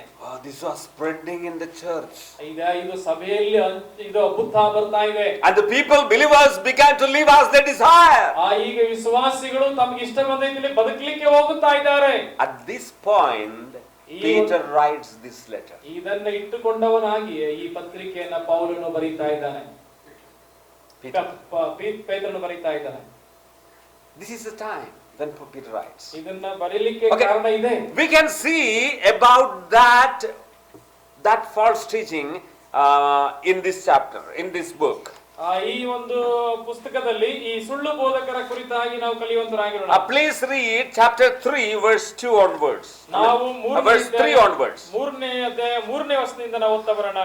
ಕಡೆ ದಿವಸಗಳಲ್ಲಿ ತಮ್ಮ ದುರಾಶೆಗಳ ಪ್ರಕಾರ ನಡೆಯುವ ಕುಶೋದ್ಯಗಾರರು ಬಂದು ಕುಶೋದ್ಯ ಮಾಡುತ್ತಾ ಆತನ ಪ್ರತ್ಯಕ್ಷ ವಿಷಯವಾದ ವಾಗ್ದಾನವು ಏನಾಯಿತು, ನಮ್ಮ ಪಿತೃಗಳು ನಿದ್ರೆ ಹೊಂದಿದ ದಿನ ಮೊದಲುಗೊಂಡು ಸಮಸ್ತವು ಲೋಕಾದಿಯಿಂದ ಹಾಗೆ ಇರುತ್ತದಲ್ಲ ಎಂದು ಹೇಳುವರೆಂಬುದಾಗಿ ನೀವು ಮೊದಲು ತಿಳುಕೊಳ್ಳಬೇಕು. ಹೀಗೆ ಮಾತಾಡುವವರು ಒಂದು ಸಂಗತಿಯನ್ನು ತಿಳಿದರೂ ಬೇಕೆಂದು ಮರೆತು ಬಿಡುತ್ತಾರೆ. ಅದೇನೆಂದರೆ So did you find that here? ಇಲ್ಲಿ ನಾನು ಹೇಳಿದಂತ ವಿಷಯ ಗಮನಿಸ್ತಾ? This is what the false teachers are teaching. ಈ ಬೋಧನೆಯನ್ನೇ ಸುಳ್ಳು ಬೋಧಕರು ಬೋಧಿಸ್ತಾ ಇದ್ದಾರೆ. Paul is writing, Peter is writing here that ಪೇತ್ರನು ಏನ್ ಬರೀತಾರೆ ಅಂತ ನೋಡುವಾಗ, remember, ಜ್ಞಾಪಿಸಿಕೊಳ್ಳಿರಿ, Jesus has not forgotten his promises. ಯೇಸು ಕ್ರಿಸ್ತನು ತನ್ನ ವಾಗ್ದಾನವನ್ನ ಮರೆಯುವಂತವನಲ್ಲ. But he is, his long suffering, it is because of the long suffering of Jesus Christ that he is waiting to come back. ಕರ್ತನಾದ ಯೇಸು ಕ್ರಿಸ್ತನು ತಾನು ತಿರುಗಿ ಬರೋಣದ ವಿಷಯದಲ್ಲಿ ದೀರ್ಘ ಶಾಂತಿ ಉಳ್ಳವನಾಗಿ ಕಾಯುತ್ತಾ ಇದ್ದಾನೆ. So he expects some more people to repent. ಆತನು ಇನ್ನು ಕೆಲವರು ಮಾನಸಾಂತರ ಹೊಂದಲಿಕ್ಕೆ ಆತನ ಕಡೆಗೆ ತಿರುಗಿಕೊಳ್ಳಲಿಕ್ಕೆ ಕಾಯುತ್ತಾ ಇದ್ದಾನೆ. It is because of that Jesus is waiting. ಅದಕ್ಕಾಗಿ ಅನೇಕರು ತನ್ನ ಕಡೆಗೆ ತಿರುಗಿಕೊಳ್ಳಿಕ್ಕೋಸ್ಕರ ಕರ್ತನಾದ ಯೇಸು ಕ್ರಿಸ್ತನು ಕಾಯುತ್ತಾ ಇದ್ದಾನೆ. So Peter is affirming that Jesus will come again. ಪೇತ್ರನು ಯೇಸು ಕ್ರಿಸ್ತನು ತಿರುಗಿ ಬರುತ್ತಾನೆ ಎಂಬುದಾಗಿ ಅದನ್ನು ದೃಢ ಮಾಡುತ್ತಾ ಇದ್ದಾನೆ. Please read chapter 3 verse 9. 9ನೇ ವಚನ ಓದೋಣ. 3ನೇ ಅಧ್ಯಾಯ. ಕರ್ತನು ತನ್ನ ವಾಗ್ದಾನವನ್ನು ನೆರವೇರಿಸುವುದಕ್ಕೆ ತಡ ಮಾಡುತ್ತಾನೆಂಬುದಾಗಿ ಕೆಲವರು ಅರ್ಥ ಮಾಡಿಕೊಳ್ಳುವ ಪ್ರಕಾರ ಆತನು ತಡ ಮಾಡುವವನಲ್ಲ. ಯಾವನಾದರೂ ನಾಶವಾಗುವುದರಲ್ಲಿ ಆತನು ಇಷ್ಟಪಡದೆ ಎಲ್ಲರೂ ತನ್ನ ಕಡೆಗೆ ತಿರುಗಿಕೊಳ್ಳಬೇಕೆಂದು ಅಪೇಕ್ಷಿಸುವವನಾಗಿದ್ದು ನಿಮ್ಮ ವಿಷಯದಲ್ಲಿ ದೀರ್ಘಶಾಂತಿ ಉಳ್ಳವನಾಗಿದ್ದಾನೆ. Okay, Peter is writing that. Peter is writing that, oh God, because of his patience, he is waiting and he expects some more people to repent. ಕರ್ತನು ದೀರ್ಘ ಶಾಂತಿ ಉಳ್ಳವನಾಗಿ ಒಬ್ಬರು ನಾಶ ಆಗಬಾರದು ಎಂಬುದಾಗಿ ಆಸೆ ಉಳ್ಳವನಾಗಿ ಅನೇಕರು ತನ್ನ ಕಡೆಗೆ ತಿರುಗಿಕೊಳ್ಳಲಿಕ್ಕೆ ಆತನು ಮನಸ್ಸುಳ್ಳವನಾಗಿ ಕಾಯ್ತಾ ಇದ್ದಾನೆ ಎಂಬುದಾಗಿ ಇಲ್ಲಿ ಬರೆದ ನೋಡುತ್ತೇವೆ. Okay, did you understand the context of this epistle? ಈ ಪತ್ರಿಕೆಯ ಹಿನ್ನೆಲೆ ಅರ್ಥವಾಯ್ತಾ? Okay. Now, Peter was very old when he writes this letter. ಈ ಪತ್ರಿಕೆಯನ್ನು ಬರೆಯುವಾಗ ಪೇತ್ರನು ವೃದ್ಧನಾಗಿದ್ದನು. Please read chapter 1 verse 13. ಮೊದಲನೇ ಅಧ್ಯಾಯ 13ನೇ ವಚನ ಓದಿಕೊಳ್ಳೋಣ. ನಾನು ನನ್ನ ದೇಹವೆಂಬ ಗುಡಾರದಲ್ಲಿರುವ ತನಕ ನಿಮ್ಮನ್ನು ಜ್ಞಾಪಕಪಡಿಸಿ ಪ್ರೇರಿಸುವುದು ಇಷ್ಟವೆನಿಸಿದ್ದೇನೆ. ಯಾಕೆಂದರೆ ನಮ್ಮ ಕರ್ತನಾದ ಯೇಸು ಕ್ರಿಸ್ತನು ನನಗೆ ತಿಳಿಸಿದ ಪ್ರಕಾರ ಈ ಗುಡಾರವನ್ನು ಕಿತ್ತು ಹಾಕುವ ಕಾಲ ಬೇಗನೆ ಬರುತ್ತದೆಂದು ಬಲ್ಲೆನು. Verse 15 also. ನೀವು ನನ್ನ ಮರಣಾನಂತರದಲ್ಲಿ ಇವುಗಳನ್ನು ಯಾವಾಗಲೂ ಜ್ಞಾಪಕ ಮಾಡಿಕೊಳ್ಳುವುದು ಸಾಧ್ಯವಾಗುವಂತೆ ಪ್ರಯಾಸ ಪಡುವೆನು. Yes, Peter says that my days are numbered. Very soon I will be departed. ನನ್ನ ದಿನಗಳು ಎಣಿಸಲ್ಪಡುತ್ತಾ ಇದೆ, ನಾನು ಬೇಗನೆ ಈ ಗುಡಾರವನ್ನು ಬಿಟ್ಟು ಹೋಗ್ತೇನೆ ಅಥವಾ ಕಿತ್ತು ಹಾಕುವ ಕಾಲ ಬರ್ತದೆ ಎಂಬುದಾಗಿ ಹೇಳುವುದನ್ನು ನೋಡುತ್ತೇವೆ. But I want to make every effort. I want to make every effort. You live a holy life. ನೀವು ಪವಿತ್ರವಾಗಿ ಬದುಕಲಿಕ್ಕೆ ನಾನು ಮಾಡಬೇಕಾದೆಲ್ಲವನ್ನು ನಾನು ವೆಚ್ಚ ಮಾಡುತ್ತೇನೆ ಎಂಬುದಾಗಿ I will tell you about this again and again. ನಾನು ಇದನ್ನ ಮತ್ತೆ ನಿಮಗೆ ಹೇಳುತ್ತಾ ಇದ್ದೇನೆ. So that even after I go, you may remember these things. ನಾನು ಮರಣ ಹೊಂದಿದರೂ ಸಹ ಇದೆಲ್ಲವನ್ನ ನೀವು ಜ್ಞಾಪಿಸಿಕೊಳ್ಳಬೇಕು. So Peter is writing these things at the last days of his life. ತನ್ನ ಒಂದು ಅಂತ್ಯದ ದಿನಗಳಲ್ಲಿ ಪೇತ್ರನ ಈ ಪತ್ರಿಕೆಯನ್ನು ಬರೆಯುತ್ತಾ ಇದ್ದಾನೆ. And he is encouraging them to lead a holy life. ಪವಿತ್ರವಾಗಿ ಬದುಕಲಿಕ್ಕೆ ವಿಶ್ವಾಸಿಗಳನ್ನು ಪ್ರೋತ್ಸಾಹಿಸುವಂತನಾಗಿದ್ದಾನೆ. Okay, this is the context of this epistle. ಈ ಪತ್ರಿಕೆಯ ಹಿನ್ನೆಲೆ ಇದಾಗಿದೆ ಪ್ರಿಯರೇ. Understand? ಅರ್ಥ ಆಯ್ತಾ? Okay, now let's all go back. ನಾವು ಮತ್ತೆ ಹಿಂದೆ ಹೋಗೋಣ. We were somewhere and we just roamed around. ಹೋಗಿದ್ವಿ, ಈಗ ಅಲ್ಲಿ ಸುತ್ತಕೊಂಡು ಬಾ, ಈಗ ಇಲ್ಲಿ ಮತ್ತೆ ಅಲ್ಲಿಗೆ ಹೋಗೋಣ. Okay, get ready. Let's all go back to our. ನಾವು ಹಿಂದೆ ಹೋಗೋಣಲ್ಲ? Go back to where? ಎಲ್ಲಿಗೆ ಹೋಗೋಣ ಈಗ? Are you going? Yeah. Go back to our first words. ನಾವು ಮೊದಲನೇ ಓದ್ವಲ್ಲ ಆ ವಚನಕ್ಕೆ ಹೋಗೋಣ. Okay, what makes our life meaningful? ಯಾವುದು ನಮ್ಮ ಜೀವಿತವನ್ನು ಅರ್ಥಗರ್ಭಿತವಾಗಿ ಮಾಡುತ್ತದೆ?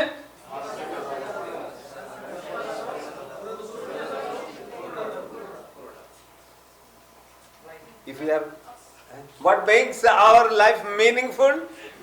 ಯಾವುದು ನಮ್ಮ ಜೀವಿತವನ್ನು ಅರ್ಥಗರ್ಭಿತವಾಗಿ ಮಾಡುತ್ತದೆ? Should we blind to have a meaningful life? ನಾವು ಕುರುಡರಾಗಿರುವಾಗ ನಮ್ಮ ಜೀವಿತ ಅರ್ಥಗರ್ಭಿತವಾಗಿರುತ್ತದೋ? No. ಇಲ್ಲ. Okay.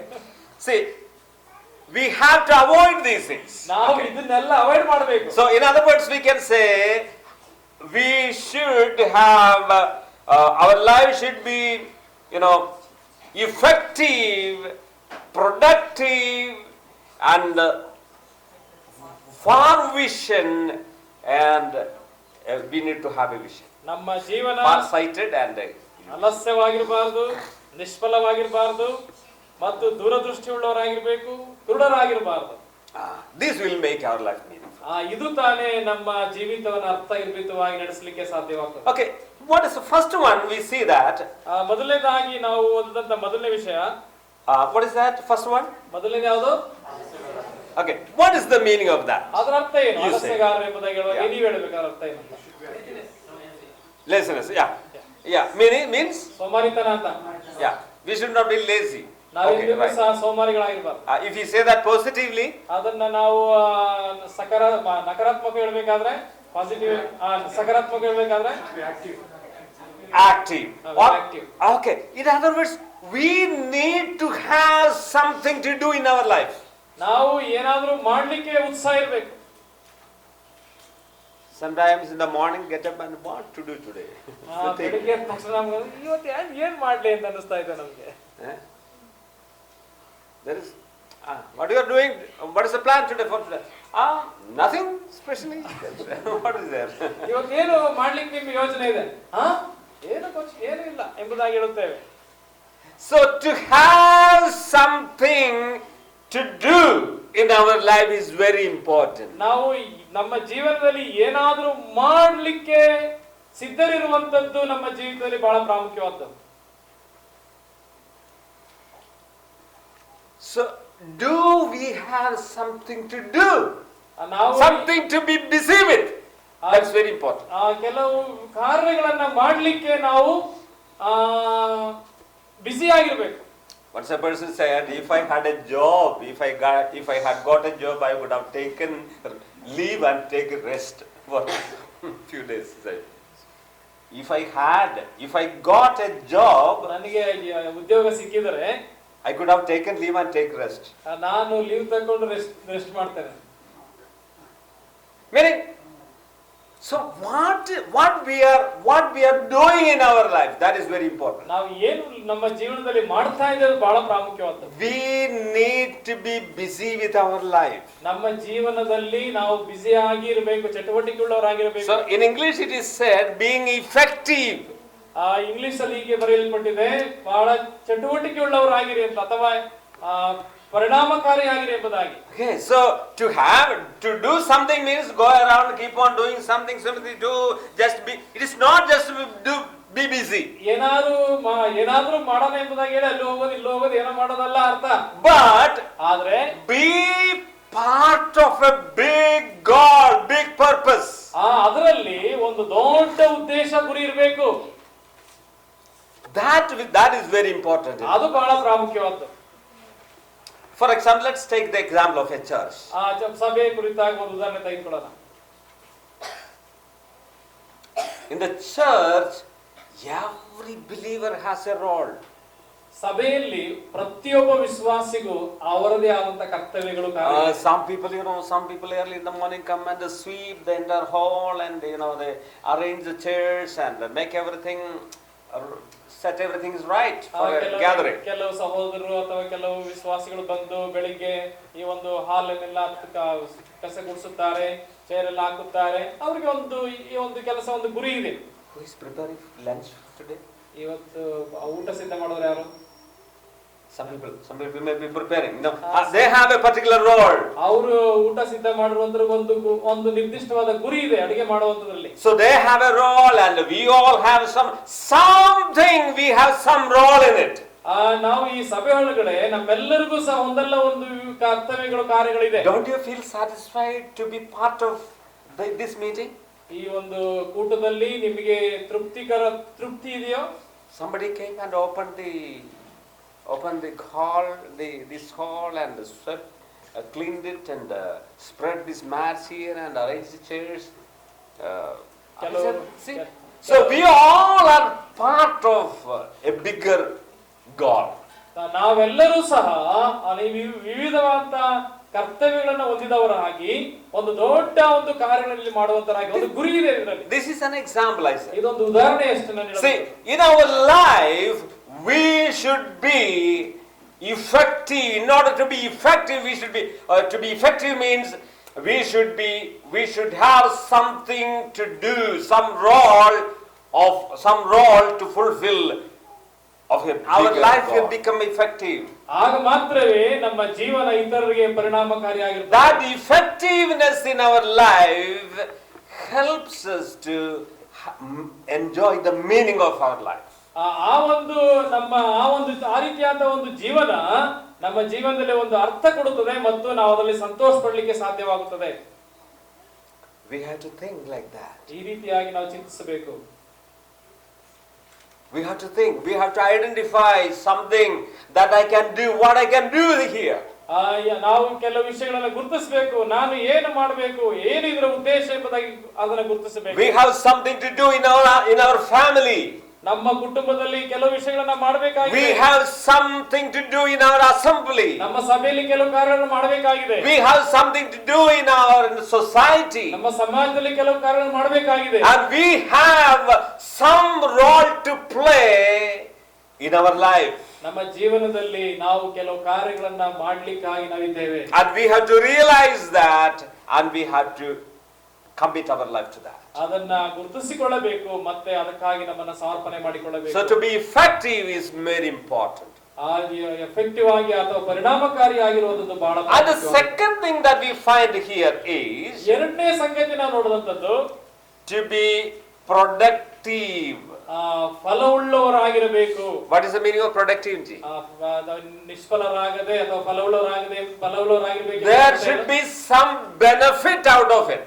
ನಮ್ಮಿಂದ ಕೆಲವು ಪ್ರಯೋಜನ ಉಂಟಾಗಬೇಕು. Because is there any benefit? Is there any profit for gods or for others, for our brothers or for our family because of our life? We have to think. ನಮ್ಮ ಜೀವನದ ಮುಖಾಂತರ ದೇವರಿಗೂ ಇತರ ಜನರಿಗೂ ಸಭೆಗೂ ಸಭೆ ವಿಶ್ವಾಸಿಗಳಿಗೂ ಏನಾದರೂ ಪ್ರಯೋಜನ ಆಗ್ತಾ ಇದೆಯಾ?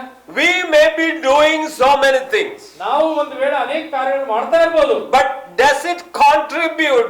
Does it are those profitable for God or for human beings or for society or for the church? ನಾವು ಮಾಡುವಂತ ಯಾವುದೇ ಕಾರ್ಯವಾಗಿದ್ರು ಅದು ದೇವರಿಗೆ ಒಂದು ಪ್ರಯೋಜನಕಾರಿಯಾಗಿದೆಯಾ ಅಥವಾ ಸಮಾಜಕ್ಕೆ ಪ್ರಯೋಜನವಾಗಿದೆಯಾ ಅಥವಾ ಸಭೆಗೆ ಪ್ರಯೋಜನವಾಗಿದೆಯಾ ಅಥವಾ ಈ ಲೋಕದ ಜನರಿಗೆ ಪ್ರಯೋಜನವಾಗಿದೆಯಾ ಚಿಂತೆ ಮಾಡಬೇಕು. Only then we can say our life is productive.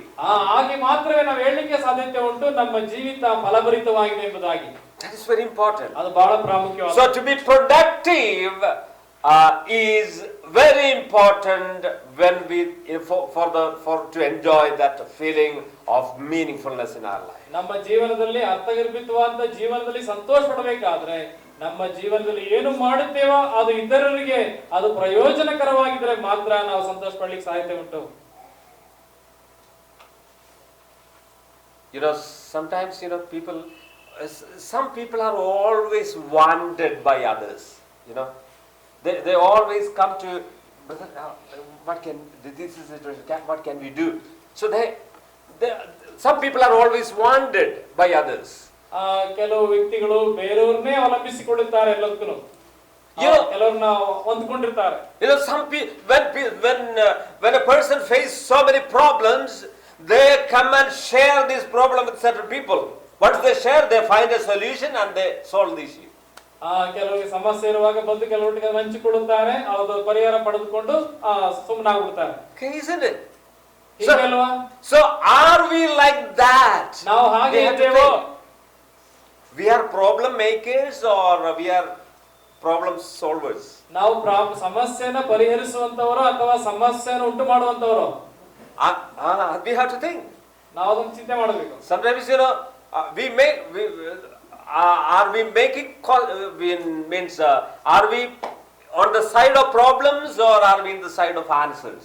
ನಾವು ಸಮಸ್ಯೆನ ಪರಿಹರಿಸುವ ಕಡೆಗಿದ್ದೇವೋ ಅಥವಾ ಸಮಸ್ಯೆಯನ್ನ ಮಾಡುವಂತವರ ಕಡೆಗಿದ್ದೇವೋ? We have to think.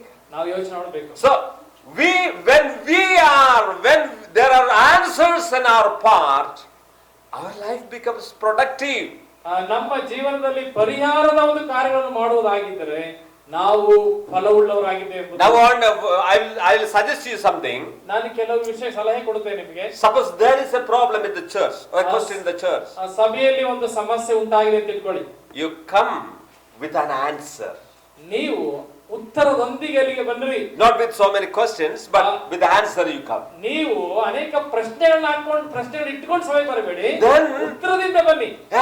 Then that will solve the problems. ಅದನ್ನ ಸಮಸ್ಯೆನ ಪರಿಹರಿಸುತ್ತದೆ. So then that will make our life wondered. ನಮ್ಮ ಜೀವಿತ ಅದು Wanted means others want us. ನಮ್ಮ ಜೀವಿತದಿಂದ ಅನೇಕರು ಇದನ್ನ ಬಯಸ್ತಾ ಇರ್ತಾರೆ ಅಥವಾ ಅದನ್ನ ಬೇಕಾಗಿರ್ತದೆ. So that means our life is productive. ಅದರ ಅರ್ಥ ಏನಂತಂದ್ರೆ ನಮ್ಮ ಜೀವಿತ ಫಲವುಳ್ಳದಾಗಿರಬೇಕು. When some responsibility is entrusted with us, ನಮಗೆ ಏನಾದರೂ ಒಂದು ಜವಾಬ್ದಾರಿ ವಹಿಸಿಕೊಟ್ಟಿದ್ದಾರೆ, we should do our best. ನಾವು ಸಾಧ್ಯವಾದಷ್ಟು ಉತ್ತಮವಾಗಿ ಅದನ್ನು ಮಾಡಬೇಕು. That is productive means. ಅದು ತಾನೇ ಫಲವುಳ್ಳದು ಎಂಬುದಾಗಿ, ಫಲಭರಿತರಾಗಿರುವುದು ಎಂಬುದಾಗಿ. So our life should be productive.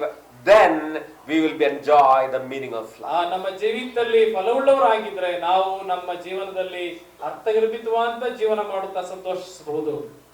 And the third thing we find is, ಮೂರನೇ ವಿಷಯ ನಾವು ಕಂಡುಹಿಡಿದು ನೋಡುವಂತದ್ದು. what is the third thing? ಮೂರನೇದೇನು? ದೂರದೃಷ್ಟಿ. Yeah. Do we have that far-sightedness? ನಮಗೆ ದೂರದೃಷ್ಟಿ ಇದೆಯೋ? Some people know, if they go for a job for a day, a labor for a day, ವ್ಯಕ್ತಿ they get the wage.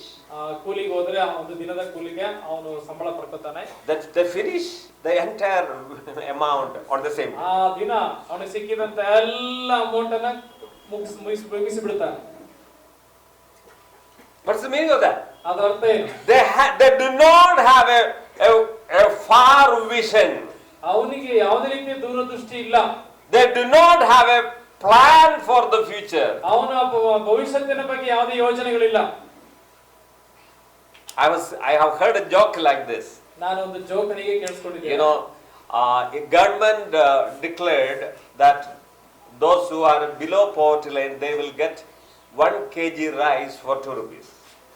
Is there something like that here in Oslo? ಇಲ್ಲಿಯಾಗಿ ಸರ್ಕಾರ ಹೀಗೆ announce ಮಾಡಿತ್ತಂತೆ 40 ವರ್ಷ ಕೆಳಗಡೆ. Below poverty line, poverty.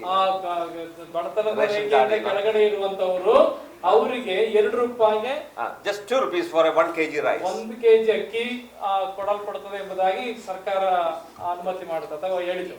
Is there some plan like that here? ಈ plan ಇಲ್ಲೂ ಇದೆ ಅಲ್ವಾ? Okay, yeah, 2 rupees you will get 1 kilo rice. 2 ರೂಪಾಯಿಗೆ 1 KG ಅಕ್ಕಿ ಪಡ್ಕೊಳ್ಳಬಹುದು. So I have heard a joke like this. ನಾನು ಹೀಗೆ ಅದರ ಕುರಿತಾಗಿ ಒಂದು ಜೋಕ್ ಕೇಳಿದ್ದೇನೆ. When a person go for work, ಒಬ್ಬ ವ್ಯಕ್ತಿ ಕೆಲಸಕ್ಕೆ ಹೋಗುವಾಗ he gets 500 rupees wage. ಅವನು 500 ರೂಪಾಯಿ ಒಂದು ಕೂಲಿಯನ್ನ ಪಡ್ಕೊಳ್ತಾನೆ. So he go and buy liquor for 500 rupees. ಅವನು 500 ರೂಪಾಯಿಗೂ ಸಹ ಒಂದು ಲಿಕ್ಕರ್ ಅನ್ನ ಅಥವಾ ಗೊತ್ತಲ್ಲ ಸಾರಾಯಿನ ಕೊಡ್ತಾನೆ. Then he drinks it. ಅದನ್ನ ಕುಡಿದು and he sell the bottle for 2 rupees. ಅವನು ಬಾಟಲ್ ಅನ್ನು 2 ರೂಪಾಯಿಗೆ ಮಾರುತ್ತಾನೆ. And with that 2 rupees he buys the rice and go. 1 KG ಅಕ್ಕಿ ತಗೊಂಡು and go. ಮನೆಗೆ ಹೋಗ್ತಾನೆ. So what is the meaning of that? ಏನಂದ್ರೆ ಅರ್ಥ? He has no plan for tomorrow. ನಾಳೆಗಾಗಿ ಅವನು ಯಾವುದೇ ಒಂದು ಯೋಜನೆ ಅವನಿಗಿಲ್ಲ. He has no far-sightedness in life. ಅವನಿಗೆ ದೂರದೃಷ್ಟಿ ಇಲ್ಲ. But we are not like that. ನಾವು ಹಾಗೆ ಅಲ್ಲ. We have planned for the future, right? ನಾವು ಭವಿಷ್ಯಕ್ಕೆ ಒಂದು ಯೋಜನೆ ಹಾಕಿಕೊಳ್ಳುತ್ತೇವೆ. We have planned. ನಮಗೆ ಯೋಜನೆ ಇದೆ. That's why we send our children to the school. ಅದರಿಂದಲೇ ನಾವು ಮಕ್ಕಳನ್ನು ನಾವು ಶಾಲೆಗೆ ಕಳಿಸ್ತಾ ಇದ್ದೇವೆ. Because tomorrow our children will grow up, they should have a good education, they should get good job, they should have a good future.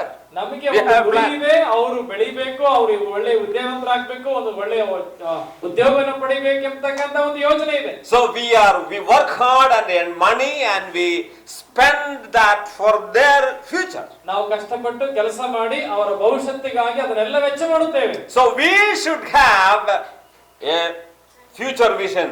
We have a far-sightedness. ನಮಗೆ ದೂರದೃಷ್ಟಿ ಇರುವಂತವರಾಗಿರಬೇಕು. We are not living just for today. ನಾವು ಇವತ್ತಿಗಾಗಿ ಬದುಕಬೇಕಾದಂತವರಲ್ಲ. We have a hope. We have a hope. We have to fix our eyes on our Lord. ನಮಗೆ ಒಂದು ನಿರೀಕ್ಷೆ ಇದೆ, ನಮ್ಮ ದೃಷ್ಟಿಯನ್ನು ಅದರ ಕಡೆಗೆ ಇಡಬೇಕು. What about these people who said Jesus will not come again? ಏನು ಈ ಜನರು ಹೇಳ್ತಾರೆ ಅಂತಂದ್ರೆ ಯೇಸು ಕ್ರಿಸ್ತನು ತಿರುಗಿ ಬರೋದಿಲ್ಲ ಎಂಬುದಾಗಿ. They enjoy. ಅದರಿಂದ ನಾವು ಖುಷಿ ಪಡೋಣ ಅಥವಾ ಸುಖ ಪಡೋಣ ಎಂಬುದಾಗಿ. Today is important. ಇವತ್ತು ನಮಗೆ ಮುಖ್ಯ. Today you have health. ಇವತ್ತು ನಿನಗೆ ಹಣ ಆಸ್ತಿ ಇದೆಯಾ? Today you have money with you. ಇವತ್ತು ನಿನಗೆ ಹಣ ಇದೆಯಾ? Today you can do whatever you want to do. ನೀನು ಏನು ಇಷ್ಟ ಬಂತ ಅದನ್ನ ಖರ್ಚು ಮಾಡು. Forget about tomorrow. Do ನಾಳೆಯ it. ಬಗ್ಗೆ ಚಿಂತೆ ಮಾಡಬೇಡ, ಇವತ್ತು ಏನೆಲ್ಲ ಮಾಡ್ಬೇಕಾದ್ರೆ ಮಾಡ್ಬಿಡು. That's what the people say. ಅದನ್ನೇ ಆ ಜನರು ಹೇಳ್ತಾರೆ. But Peter is saying, ಆದ್ರೆ ಪೇತ್ರ ಹೇಳುವಂತದ್ದು, oh, you should have a further vision. ನೀವು ದೂರದೃಷ್ಟಿಯುಳ್ಳವರಾಗಿರಬೇಕು. How is do we have a future, a far vision like that? ನಮಗೆ ಈ ರೀತಿಯಾದ ದೂರದೃಷ್ಟಿ ಇದೆಯೋ?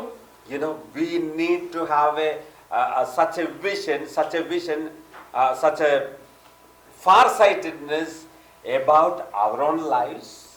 ನಾವು ದೂರದೃಷ್ಟಿಯುಳ್ಳವರಾಗಿ ನಮ್ಮ ಜೀವಿತದ ಕುರಿತಾಗಿ ದೂರದೃಷ್ಟಿಯುಳ್ಳವರಾಗಿರಬೇಕು. And we need to have that far-sightedness about our family. ನಮ್ಮ ಕುಟುಂಬದಲ್ಲಿ ನಾವು ದೂರದೃಷ್ಟಿಯುಳ್ಳವರಾಗಿರಬೇಕು, ಕುಟುಂಬದ ವಿಷಯದಲ್ಲಿ. And about our assembly. ನಮ್ಮ ಸಭೆಯ ಕುರಿತಾಗಿ ದೂರದೃಷ್ಟಿಯುಳ್ಳವರಾಗಿರಬೇಕು. Yes, we need to have. ನಮಗೆ ಅದಿರಬೇಕು. Yeah, we have to bring up our children in God's ways. ನಾವು ಮಕ್ಕಳನ್ನ ದೇವರ ಮಾರ್ಗದಲ್ಲಿ ಬೆಳೆಸಬೇಕು. Only then our assembly will have future. ಆಗ ಮಾತ್ರವೇ ನಮ್ಮ ಸಭೆಗೆ ಒಂದು ಭವಿಷ್ಯ ಇರುತ್ತದೆ. Otherwise what will happen? ಇಲ್ಲದಿದ್ರೆ ಏನಾಗ್ತದೆ? Oh, we are singing and praising and we have special meetings and we listen preachings and everything is fine today. ನಾವು ಆಡುತ್ತೇವೆ, ನಾವು ದೇವರನ್ನ ಕೊಂಡಾಡ್ತಾ ಇದ್ದೇವೆ, ವಾಕ್ಯ ಕೇಳಿಸ್ಕೊಳ್ತಾ ಇದ್ದೇವೆ, ಎಲ್ಲದರಲ್ಲೂ ಸಂತೋಷ ಪಡ್ತಾ ಇದ್ದೇವೆ, ಸರಿ. But once we become old, we are not able to come to the assembly, what will happen? ನಮಗೆ ವಯಸ್ಸಾದ ಮೇಲೆ ಸಭೆಗೆ ಬರ್ಲಿಕ್ಕೆ ಆಗದೆ ಇದ್ರೆ ಏನಾಗ್ತದೆ? Our children should sit on these seats where we are sitting. ನಾವು ಎಲ್ಲಿ ಕುಳಿತುಕೊಂಡು ಹಾಡು ಹೇಳ್ತಾ ಇದ್ದೇವೆ ಅಲ್ಲಿ ನಾವು ಮಕ್ಕಳು ಕುಳಿತುಕೊಂಡು ಹಾಡು ಹೇಳ್ಬೇಕು. They should come to this assembly. ಅವರು ನಾವು ಈ ಸಭೆಗೆ ಬರುವಂತರಾಗಿರಬೇಕು. They should come to the assembly with their children. ಅವರ ಮಕ್ಕಳೊಂದಿಗೆ ಅವರು ಬರುವಂತರಾಗಿರಬೇಕು. So we have a responsibility today. ನಮಗೆ ಈ ದಿನ ಆ ಜವಾಬ್ದಾರಿ ಇದೆ. We need to have a far vision. ನಮಗೆ ಒಂದು ದೂರದೃಷ್ಟಿ ಇರಬೇಕು. We have to train our children to love God. ನಮ್ಮ ಮಕ್ಕಳು ದೇವರನ್ನ ಪ್ರೀತಿ ಮಾಡೋದನ್ನ ಕಲಿಸಿಕೊಡಬೇಕು. We have to train our children to serve the Lord within the assembly. ನಮ್ಮ ಮಕ್ಕಳಿಗೆ ಸಭೆಯಲ್ಲಿ ಸೇವೆ ಮಾಡುವುದನ್ನ ಕಲಿಸಿಕೊಡಬೇಕು. We have to teach them songs and help them to sing right in the assembly hall. ಆ ಸಭೆ ಒಳಗಡೆ ಅವರು ಹಾಡನ್ನ ಹಾಡುವ ರೀತಿಯನ್ನು ಅವರಿಗೆ ಕಲಿಸಿಕೊಡಬೇಕು. In many places, you know what happens? ಇನ್ನು ಅನೇಕ ಸ್ಥಳಗಳಲ್ಲಿ ಏನ್ ನಡೀತದೆ ಗೊತ್ತುಂಟಾ? Children or youngsters, they have nothing to do in the assembly. ಆ ಸಭೆಯಲ್ಲಿ ಆ ಒಂದು ಮಕ್ಕಳು ಆ ಯೌವನಸ್ಥರು ಏನು ಮಾಡ್ಲಿಕ್ಕಿಲ್ಲ. Means many places they are not allowed to do anything. ಆ ಕೆಲವು ಸ್ಥಳಗಳಲ್ಲಿ ಅವ್ರು ಮಾಡ್ಲಿಕ್ಕೆ ಯಾವುದೇ ರೀತಿ ಅನುಮತಿನೂ ಕೊಡಲ್ಲ. If you want, you come and sit. ನಿನಗೆ ಬೇಕಿದ್ರೆ ಬಂದು ಕೂತ್ಕೋ ಅಷ್ಟೇ. We will do everything here and we will give you sermons, you listen and go. ನೀನು ಕುಳಿತಿರು, ಇಲ್ಲಿ ನಾವು ಸಂದೇಶ ಕೊಡದೆ ಕೇಳಿಸ್ಕೊಂಡು ಹೋಗ್ತಾ ಇರಿ ಅಂತ ಹೇಳುತ್ತಾರೆ. That's not good. That is not a far-sightedness. ಅದು ದೂರದೃಷ್ಟಿ ಇರುವಂತದ್ದಲ್ಲ. So what happens as a result? You know what happens? ಅದರ ಫಲಿತಾಂಶ ಏನಾಗ್ತದೆ ಗೊತ್ತುಂಟಾ? Only when the children grew up and they have the freedom, they decided not to come to the assembly. ಆ ಮಕ್ಕಳು ಹಂಗೆ ಬೆಳೀತಾ ಬರೋ ಸಮಯದಲ್ಲಿ ಅವರಿಗೆ ಮನಸ್ಸಲ್ಲಿ ತಮ್ಮ ಇಷ್ಟ ಬರ್ತದೆ. ಆವಾಗ ಅವ್ರು ಏನ್ ಮಾಡ್ತಾರೆ? ತಮ್ಮ ಇಷ್ಟನ ಆಯ್ಕೆ ಮಾಡಿಕೊಂಡು ಅಸೆಂಬ್ಲಿಗೆ ಬರದೆ ಹೋಗುತ್ತಾರೆ. Only the gray hairs are here in the assembly. ಈ ತಲೆ ನರತ ಮುದುಕರು ಮಾತ್ರ ಸಭೆಯೊಳಗೆ ಇರಬೇಕಾಗಿ ಬರುತ್ತೆ. Where are the black hairs? All have gone. ಎಲ್ಲಿ ಹೋದ್ರು? Why? That happens when we lack the vision. Like that, the far-sightedness. ಇಲ್ಲದ್ರಿಂದ ಇದರ ಫಲಿತಾಂಶ ಎದುರಿಸಬೇಕಾಗಿ ಬರುತ್ತೆ. So we need to have dreams for our children about our children. ಮಕ್ಕಳ ಕುರಿತಾಗಿ ಒಂದು ಕನಸನ್ನ ನಾವು ಕಾಣಬೇಕು. They are not listening. It is true that they do not understand what these uncles are talking. ಸತ್ಯವಾಗಿ ಅರ್ಥವಾಗ್ತಿಲ್ಲ ಇದೇನು ಈ ಅಂಕಲ್ಗಳು ಹೇಳ್ತಾ ಇದ್ದಾರೆ ಎಂಬುದಾಗಿ ಕಂಡುಕೊಂಡು ಕುಳಿತಿದ್ದಾರೆ. But we need to have a far-sighted vision about them. ಅವರ ಕುರಿತಾಗಿ ನಮಗೆ ದೂರದೃಷ್ಟಿ ಇರಬೇಕು. Eventually they will understand what is that. Eventually, gradually they will understand. ಮುಂದಿನ ದಿನಗಳಲ್ಲಿ ಅವರು ಏನು ಇವರು ಹೇಳ್ತಾ ಇರುವಂತದ್ದು ಎಂಬುದನ್ನು ಅರ್ಥ ಮಾಡಿಕೊಳ್ಳಬೇಕು. And later on they will receive that into their hearts. ಅದು ಅವರ ಹೃದಯಕ್ಕೆ ಒಂದು ದಿವಸ ಅದು ಕೆಲಸ ಮಾಡುತ್ತದೆ. And they will follow our footsteps. ಆಗ ನಮ್ಮ ಹೆಜ್ಜೆ ಜಾಡನ್ನು ಅವರು ಹಿಂಬಾಲಿಸಲಿಕ್ಕೆ ಸಾಧ್ಯವಾಗುತ್ತದೆ. So we need to have a far vision. ನಮಗೆ ದೂರದೃಷ್ಟಿ ಇರಬೇಕು. Far vision about our family and our future, our own lives and our assembly. ನಮ್ಮ ಕುರಿತಾಗಿ, ನಮ್ಮ ಕುಟುಂಬದ ಕುರಿತಾಗಿ, ನಮ್ಮ ಸಭೆ ಕುರಿತಾಗಿ ನಮಗೆ ದೂರದೃಷ್ಟಿ ಇರಬೇಕು. I hope you remember about the priest Eli. ನಮ್ಮೆಲ್ಲರಿಗೂ ಸಹ ಜ್ಞಾಪಕವಿದೆ ಮಹಾಯಾಜಕನಾದಂತ ಹೇಳಿ. Okay, in the book of Samuel we read about ಸಮುವೇಲನ ಪುಸ್ತಕದಲ್ಲಿ ಓದುತ್ತೇವೆ. Yes, he was a priest of God. ಆತನು ದೇವರ ಯಾಜಕನಾಗಿದ್ದನು. But what about his children? ಆತನ ಮಕ್ಕಳೇನಾಗಿದ್ರು? What about his children? ಆತನ ಮಕ್ಕಳೇನಾಗಿದ್ರು? Oh, they were not fearing God. None of them feared God. ದೇವರಿಗೆ ಅವರಲ್ಲಿ ಒಬ್ಬರು ಭಯ ಪಡ್ತಾ ಇರಲಿಲ್ಲ. When somebody comes and offers sacrifice, ಜನರು ಬಂದು ಅಲ್ಲಿ ಯಜ್ಞ ಸಮರ್ಪಣೆ ಮಾಡುವಾಗ, they will not wait that this sacrifice is burned. ಆ ಒಂದು ಹೋಮ ಮಾಡುವುದನ್ನು ಕಾಯುವಂತ ಒಂದು ತಾಳ್ಮೆ ಅವರಿಗಿರಲಿಲ್ಲ. When somebody brings some meat, immediately they will come with the spear, you know. They will take their part. ಮಾಂಸ ಸಮರ್ಪಣೆ ಮಾಡುವಂತ ವ್ಯಕ್ತಿ ಮಾಂಸ ತುಂಬಿಟ್ಟಿದ್ರೆ ಬಂದು ಅವರು ತ್ರಿಶೂಲ ಏನೋ ಇದೆಯಲ್ಲ ಅವ್ರ ಕೈಯಲ್ಲಿ ಚುಚ್ಚಿ ಎತ್ಕೋತಾ ಇದ್ದಾರೆ ಎಂಬುದಾಗಿ. Yeah, they want their non-veg in their home. So they take that away. So the people who comes to offer the sacrifice would say, please, you can take your part, but you wait. Let this burn. They will not wait. They did not fear God. ಯಜ್ಞ ಮಾಡಲಿಕ್ಕೆ ಬಂದಂತ ವ್ಯಕ್ತಿಗಳು ಹೇಳ್ತಾ ಇದ್ರು, ನಿಮ್ ಭಾಗ ನೀವು ತಕೊಳ್ಳೋರಂತೆ ಸ್ವಲ್ಪ ವೆಯ್ಟ್ ಮಾಡಿ ಕಾಯಿರಿ, ಈ ನಾವು ಹೋಮ ಮಾಡೋ ತನಕ ಕೊಬ್ಬನ ಹೋಮ ಮಾಡೋ ತನಕ ಕಾಯಿರಿ ಅಂತ ಹೇಳುವಾಗ ಅದಕ್ಕೂ ಸಹ ಅವರು ಕಾಯ್ತಾ ಇರಲಿಲ್ಲ ಎಂಬುದನ್ನು ನೋಡುತ್ತೇವೆ. Eli did not let them in the fear of God. That was the problem. ಈ ಹೇಲಿ ಎಂತಕ್ಕಂಥ ಈ ತಂದೆ ದೇವರ ಭಯದಲ್ಲಿ ಮಕ್ಕಳನ್ನ ಬೆಳೆಸಲಿಲ್ಲ, ಅದೇ ತಪ್ಪಾಗಿತ್ತು. So they were living a loose life. ಅವರು ಬಹಳ ಲೂಸ್ ಆಗಿ ಬದುಕ್ತಾ ಬಂದರು, ತಮ್ಮ ಜೀವನದಲ್ಲಿ ಲಘುವಾಗಿ ಬಾಳುತ್ತಾ ಬಂದರು. That was a disaster. ಅದು ತಾನೇ ಒಂದು ಸೋಲಿಗೆ ಕಾರಣ. I know many servants of God. ನಾನು ಅನೇಕ ದೇವರ ಸೇವಕರನ್ನು ಗೊತ್ತಿದೆ. They have totally lost their ministry. ಅವರು ತಮ್ಮ ಸೇವೆಯನ್ನ ಸಂಪೂರ್ಣವಾಗಿ ಹಾಳು ಮಾಡಿಕೊಂಡಿದ್ದಾರೆ. Because of their children. ಅವರ ಮಕ್ಕಳ ನಿಮಿತ್ತವಾಗಿ. Because of the life of their children, many great servants of God lost their ministry. ತಮ್ಮ ಮಕ್ಕಳ ಒಂದು ಅವರ ದುರ್ಮಾರ್ಗತನದ ನಿಮಿತ್ತವಾಗಿ ಅನೇಕ ದೊಡ್ಡ ದೊಡ್ಡ ಸೇವಕರು ತಮ್ಮ ಸೇವೆಯನ್ನು ಇವತ್ತು ಹಾಳು ಮಾಡಿಕೊಂಡಿದ್ದಾರೆ. They cannot stand up and preach anymore. ಅವರು ಇನ್ನೆಂದಿಗೂ ಸಹ ನಿಂತುಕೊಂಡು ಉಪದೇಶ ಬೋಧನೆ ಮಾಡ್ಲಿಕ್ಕೆ ಆಗುತ್ತಾ ಇಲ್ಲ. Because the hearers will say, what about what your children are doing in the ಹೇಳಿಸಿಕೊಳ್ಳುವಂತ ವ್ಯಕ್ತಿಗಳಿಗೂ ಹೇಳುತ್ತಾರೆ, ನಿನ್ನ ಮಕ್ಕಳು ಹೇಗಿದ್ದಾರೆ ಎಂಬುದಾಗಿ. Oh, that's a sad thing. ಅದು ತುಂಬಾ ದುಃಖಕರವಾದ ಸಂಗತಿ. And we should need to have a far-sighted plan, far-sightedness about our lives also. ನಮ್ಮ ಜೀವನದ ಕುರಿತಾಗಿ ನಮಗೆ ದೂರದೃಷ್ಟಿ ಇಡಬೇಕು. We should grow in our spiritual life. ನಾವು ನಮ್ಮ ಆತ್ಮಿಕ ಜೀವನದಲ್ಲಿ ಬೆಳೀತಾ every day more and more we should grow in our spiritual life. ನಮ್ಮ ಆತ್ಮಿಕ ಜೀವನದಲ್ಲಿ ಪ್ರತಿನಿತ್ಯವೂ ನಾವು ಬೆಳೀತಾ ಹೋಗಬೇಕು. I am a born again child. I am a born again person. Well, I have received baptism. ದೀಕ್ಷಾ ಸ್ನಾನ ಹೊಂದಿರುವಂತ ವ್ಯಕ್ತಿ. Yes, I am taking part of the Lord's Supper. ನಾನು ಕರ್ತನ ಮೇಜಲ್ಲಿ ಪಾಲ್ಗೊಳ್ತಾ ಇದ್ದೇನೆ. Oh, that's enough. ಅದು ಸಾಕು. That's it. ಅಷ್ಟು ಸಾಕು. No, that should not be our decision. ಅದಲ್ಲ, ಇಷ್ಟೇ ಅಲ್ಲ ನಮ್ಮ ತೀರ್ಮಾನ. We should grow in ministry. ನಾವು ಸೇವೆಯಲ್ಲಿ ಬೆಳೀತಾ ಹೋಗಬೇಕು. We should grow in our personal knowledge of God. ದೇವರ ಕುರಿತಾದಂತ ತಿಳುವಳಿಕೆಯಲ್ಲಿ ಬೆಳೀತಾ ಹೋಗಬೇಕು. We should grow in our Christ likeness. ಆ ಕ್ರಿಸ್ತನ ರೂಪಕ್ಕೆ ನಾವು ರೂಪಿತ ಆಗ್ತಾ ಹೋಗಬೇಕು. Yeah, more the Christ nature should more and more be revealed in our lives. ನಾವು ಕ್ರಿಸ್ತನ ಒಂದು ಸ್ವಭಾವ ನಮ್ಮ ಜೀವನದ ಮೂಲಕ ಹೆಚ್ಚೆಚ್ಚಾಗಿ ಪ್ರಕಟ ಆಗ್ತಾ ಹೋಗಬೇಕು. So whatever I should do, yes, we have to do that. ನಾವು ಏನೆಲ್ಲ ಮಾಡಬೇಕಾಗಿದೆಯೋ ಅದನ್ನ ಮಾಡಲೇಬೇಕು. That will be possible only we have that far vision. ನಮಗೆ ಆ ದೂರದೃಷ್ಟಿ ಇದ್ರೆ ಮಾತ್ರವೇ ಇದನ್ನೆಲ್ಲ ನಾವು ಸಾಧ್ಯವಾಗಿ ಮಾಡಲಿಕ್ಕೆ ಆಗ್ತದೆ. And we need to have that hope also. ನಮಗೆ ಒಂದು ನಿರೀಕ್ಷೆ ಇರಬೇಕು. Okay, we need to have a far hope. ನಮಗೆ ದೂರದೃಷ್ಟಿಯ ನಿರೀಕ್ಷೆ ನಮ್ಗೆ ಇರಬೇಕು. ಒಂದು ಗುರಿಯ ಕಡೆಗೆ ಹೋಗ್ಬೇಕು. Why did Jesus suffer on the cross? ಯಾಕೆ ಯೇಸು ಕ್ರಿಸ್ತನು ಶಿಲುಬೆಯಲ್ಲಿ ಕಷ್ಟವನ್ನ ಬಾಧೆ ಅನುಭವಿಸಿದನು? In Hebrews chapter 2, ಇಬ್ರಿಯ 2ನೇ ಅಧ್ಯಾಯ, we read why did Jesus suffer on the chapter cross. 12 verse 2. 12ನೇ ವಚನ, ಇಬ್ರಿಯರ ಬರೆದ ಗ್ರಂಥ. ನಂಬಿಕೆಯನ್ನು ಹುಟ್ಟಿಸುವನು ಪೂರೈಸುವನಾಗಿರೋ ಯೇಸುವಿನ ಮೇಲೆ ದೃಷ್ಟಿ ಇಟ್ಟು ನಮಗೆ ನೇಮಕವಾದ ಓಟವನ್ನು ಸ್ಥಿರಚಿತ್ತದಿಂದ ಓಡೋಣ. ಆತನು ತನ್ನ ಮುಂದೆ ಇಟ್ಟಿದ್ದ ಸಂತೋಷಕ್ಕೋಸ್ಕರ ಅವಮಾನವನ್ನು ಅಲಕ್ಷ್ಯ ಮಾಡಿ ಶಿಲುಬೆಯ ಮರಣವನ್ನು ಸಹಿಸಿಕೊಂಡು ದೇವರ ಸಿಂಹಾಸನದ ಬಲಗಡೆಯಲ್ಲಿ ಆಸನಾರೂಢನಾಗಿದ್ದಾನೆ.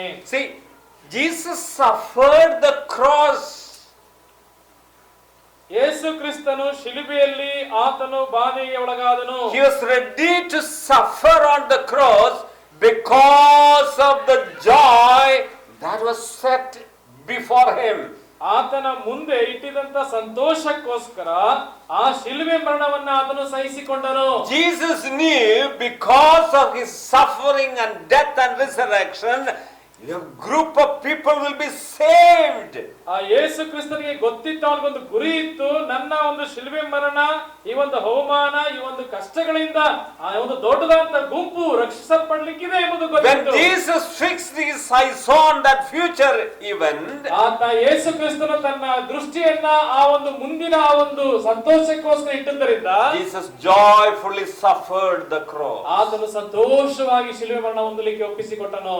Why we are not able to suffer the difficulties in our Christian life ನಮ್ಮ today? ಕ್ರಿಸ್ತಿಯ ಜೀವನದಲ್ಲಿ ಬರುವಂತ ಕಷ್ಟಗಳನ್ನ ಯಾಕೆ ನಾವು ಸಹಿಸಿಕೊಳ್ಳಿಕ್ಕೆ ಆಗ್ತಿಲ್ಲ ಇವತ್ತು? Because we are just looking on the present problems. That's all. We are not looking ಈ ahead. ದಿನದ ಒಂದು ಸಮಸ್ಯೆ ಕಡೆಗೆ ನಮ್ಮ ದೃಷ್ಟಿಯನ್ನು ಇಟ್ಟಿದ್ದೇವೆ, ಮುಂದಿನದ ಕಡೆಗೆ ಇಡ್ತಾ ಇಲ್ಲ. ಅದರಿಂದ Or we are just focusing about our troubles, our problems. ನಮ್ಮ that we are facing. ಸಮಸ್ಯೆನೇ ನಾವು ದೊಡ್ಡದಾಗಿ ದೃಷ್ಟಿ ಮಾಡ್ತಾ ಇದ್ದೇವೆ. ಅದರಿಂದ ನಾವು ಮುಂದಿನದಾದ್ರೂ But we need to have a far vision, ನಮಗೆ far ಒಂದು sighted. ದೂರ ದೃಷ್ಟಿ ಇರಬೇಕು. Yes, that will make our life meaningful.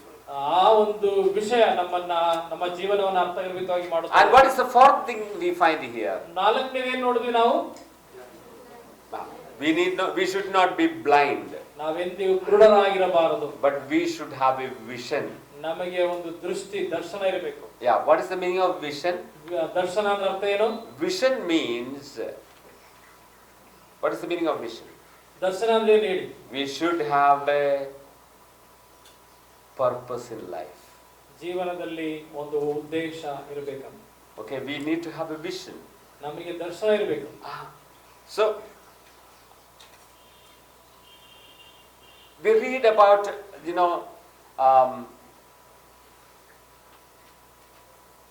think about the Joseph's life. ಯೋಸೇಫನ ಕುರಿತಾಗಿ ಯೋಚನೆ ಮಾಡಿ. Joseph had a vision. Do you remember that? ಯೋಸೇಫನಿಗೆ ಒಂದು ದರ್ಶನ ಇತ್ತು. What was the vision? Can you tell me what was the vision? ಹೇಳ್ತೀರಾ ಏನೋ ಒಂದು ದರ್ಶನ ಅಂತ? Remember? ಜ್ಞಾಪಿಸ್ಕೊಳ್ಳಿ.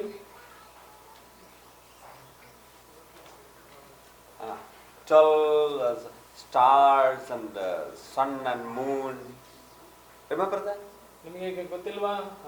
12 ನಕ್ಷತ್ರಗಳು. Somebody can say that because that will remind all others. ಹೇಳಿ ಕೆಲವರು ಜ್ಞಾಪಕ ಬರಲಿ. 12 ನಕ್ಷತ್ರಗಳು ಅದನ್ನ ಗಟ್ಟಿ ಬಿಡೋದು. Yes. Then 12 sheets, right? 12 And what happened? ಇದು ಸಿವುಡುಗಳು Fall down before the Joseph's sheep. ಯೋಸೇಫನ ಕಂತೆ ಮುಂದೆ ಅಥವಾ ಸಿವುಡಿನ ಮುಂದೆ 11 ಕಂತೆಗಳ ಬೀಳುವಂತ ನೋಡ್ತೇವೆ. What was the meaning of that? ಅದರ ಅರ್ಥ ಏನು? Both his father, all his brothers ಆತನ ಸಹೋದರರು will come and bow down before him. ಆತನ ಮುಂದೆ ಬಂದು In fact, that happened later on. ಅದು ಮುಂದೆ ನಡೀಲಿಕ್ಕಿರುವಂತದ್ದು. Okay. Joseph suffered lot of problems by his brothers in the course of his life. ಅಣ್ಣಂದ್ರಿಂದ ಹೊಂದಿದನು.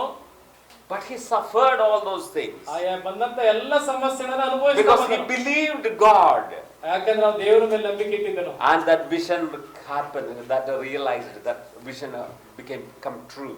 ಆ ಒಂದು ದರ್ಶನ ಅವನ ಜೀವನದಲ್ಲಿ ಅದು ನೆರವೇರಿತು. Think about Moses. ಮೋಶೆ ಕುರಿತಾಗಿ ಯೋಚನೆ ಮಾಡಿ. He had a vision. ಅವನಿಗೊಂದು ದರ್ಶನ ಇತ್ತು. God called his life to deliver the people from Egypt and lead them to the promised land. ಆ ಮೋಶೆಯನ್ನು ದೇವರು ಕರೆದು ಇಸ್ರಾಯೇಲನ್ನು ಐಗುಪ್ತ ದೇಶದಿಂದ ಬಿಡುಗಡೆ ಮಾಡಿ ನಡೆಸಿಕೊಂಡು ನೇಮಿಸಿದನು. Initially he had some objections. ಪ್ರಾರಂಭದಲ್ಲಿ ಅವನಿಗೆ ಸ್ವಲ್ಪ ತೊಂದರೆ ಇತ್ತು, ಅವನ ತೊಂದರೆ.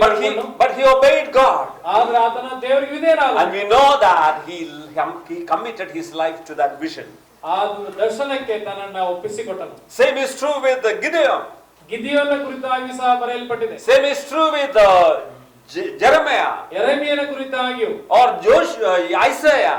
ಯೆಶಾಯನ So ಕುರಿತಾಗಿಯೂ God calls people ದೇವರು ಜನರನ್ನ ಕರೆದನು, and God gives a purpose in their lives. ಅವರ ಜೀವನದಲ್ಲಿ ಒಂದು ಉದ್ದೇಶವನ್ನು ಇಟ್ಟನು, And God accomplishes things, His purposes through their lives in this ಅವರ world. ಜೀವಿತದಲ್ಲಿ ಈ ಲೋಕದಲ್ಲಿ ತನ್ನ ಉದ್ದೇಶವನ್ನು ದೇವರು ನೆರವೇರಿಸಿದ. God has a plan with the lives of everyone who are sitting here. ಇಲ್ಲಿ ಕುಳಿತಿರ್ತಕ್ಕಂತ ಪ್ರತಿಯೊಬ್ಬರ ಜೀವನದ ಕುರಿತಾಗಿ ದೇವರಿಗೆ ಒಂದು ಯೋಜನೆ ಇದೆ ಮತ್ತು ಉದ್ದೇಶವಿದೆ. We are not accidental.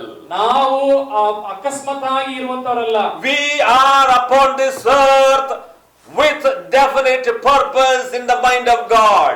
ದೇವರ ಮನಸ್ಸಿನಲ್ಲಿ ನಮಗೆ ಒಂದು ನಿರ್ದಿಷ್ಟವಾದಂತಹ ಉದ್ದೇಶವನ್ನು ಇಟ್ಟವನಾಗಿ ಆತನ ಈ ಲೋಕದಲ್ಲಿ ನಮ್ಮನ್ನು ಇರಿಸಿದ್ದಾನೆ. God has a definite purpose with your life, that you accomplish certain things in this generation as you live in this place. ಈ ಲೋಕದಲ್ಲಿ ಜೀವಿಸುವಂತ ನಿನ್ನಿಂದ ಏನೋ ಕಾರ್ಯಗಳನ್ನ ದೇವರು ಮಾಡ್ಲಿಕ್ಕೆ ಈ ಲೋಕದಲ್ಲಿ ನಿಟ್ಟು ಆ ಉದ್ದೇಶಕ್ಕಾಗಿ ನಿನ್ನನ್ನು ಇಟ್ಟಿದ್ದಾನೆ ಎಂಬುದು ದೇವರ ವಾಕ್ಯ ಸ್ಪಷ್ಟವಾಗಿ ಹೇಳುತ್ತದೆ. Now the point is that do you have the knowledge of that plan? ಆ ಒಂದು ಯೋಜನೆ ಕುರಿತಾದಂತ ಒಂದು ಪರಿಜ್ಞಾನ ನಿನಗೆ ಇದೆಯೋ? If you have that knowledge, ನಿನಗೆ ಆ ಒಂದು ಪರಿಜ್ಞಾನ ಇರುವುದಾದ್ರೆ that is called a vision. ಅದನ್ನೇ ದರ್ಶನ ಎಂಬುದಾಗಿ ಹೇಳುವುದು. If you do not have that, ನಿನಗೆ ಅದು ಇಲ್ಲದಿದ್ರೆ you are blind. ನೀನು ಕುರುಡನು ಎಂಬುದಾಗಿ. Okay, think about Paul. ಪೌಲನ ಕುರಿತಾಗಿ ಯೋಚನೆ ಮಾಡಿ. Yeah, Paul was persecuting the church, ಪೌಲನು ಸಭೆಗಳನ್ನು ಹಿಂಸಿಸ್ತಾ ಇದ್ದನು, but God called him. ಆದ್ರೆ ದೇವರು ಅವನನ್ನು ಕರೆದನು. He had a vision of Jesus. ಯೇಸು ಕ್ರಿಸ್ತನ ದರ್ಶನವನ್ನು ಕಂಡ. And Jesus revealed what was God's plan about Paul's life. ಆ ಯೇಸು ಕ್ರಿಸ್ತನು ಅವನಿಗೆ ಪ್ರಕಟ ಮಾಡಿದ ದೇವರು ಇವನ ಕುರಿತಾದಂತ ಯೋಜನೆ ಏನಿದೆ ಎಂಬುದನ್ನು ಅವನಿಗೆ ಪ್ರಕಟ ಮಾಡಿದ. Jesus said, He is a chosen vessel that He will take my name before the kings and Gentiles. ನಾನು ಆರಿಸಿಕೊಂಡ ಸಾಧನವಾಗಿರ್ತಾನೆ, ನನ್ನ ಹೆಸರನ್ನ ಅರಸರುಗಳ ಮಧ್ಯದಲ್ಲಿ ಅಧಿಕಾರಿಗಳ ಮಧ್ಯದಲ್ಲಿ ತೆಗೆದುಕೊಂಡು ಹೋಗುತ್ತಾನೆ ಎಂಬುದಾಗಿ ಹೇಳಿದರು. So Jesus had a purpose with his life. ಆ ಯೇಸು ಕ್ರಿಸ್ತನಿಗೆ ಅವನ ಕುರಿತಾಗಿ ಒಂದು ಉದ್ದೇಶವಿತ್ತು. And Paul knew that. ಆ ಪೌಲನಿಗೆ ಅದು ಅರ್ಥವಾಯಿತು. When God called him, he knew that. ಆ ದೇವರು ಅವನನ್ನು ಕರೆದಾಗ ಪೌಲನಿಗೆ ಅದು ಅರ್ಥವಾಯಿತು. Then the rest of his life he was totally committed to taking the name of Jesus to kings and Gentiles. ಅವನ ಉಳಿದಂತ ಜೀವಮಾನ ಕಾಲವೆಲ್ಲ ದೇವರ ಉದ್ದೇಶವನ್ನು ನೆರವೇರಿಸುವನಾಗಿ ದೇವರ ಹೆಸರನ್ನ ಅನೇಕ ಅರಸರುಗಳ ಮಧ್ಯದಲ್ಲಿ ಅನೇಕ ವ್ಯಕ್ತಿಗಳ ಮಧ್ಯದಲ್ಲಿ ಆತ ತೆಗೆದುಕೊಂಡು ಹೋದನು. This is vision. ಅದು ತನ್ನ ದರ್ಶನ. He had problems. ಅವನಿಗೆ ಸಮಸ್ಯೆ ಇತ್ತು. Many times he was beaten. ಅನೇಕ ಸಾರಿ ಅವನಿಗೆ ಹೊಡೆತ ಬಿತ್ತು. He was at the verge of death many times. ಅನೇಕ ಸಂದರ್ಭದಲ್ಲಿ ಸಾಯುವ ಸ್ಥಿತಿಗೆ ಬಂದನು.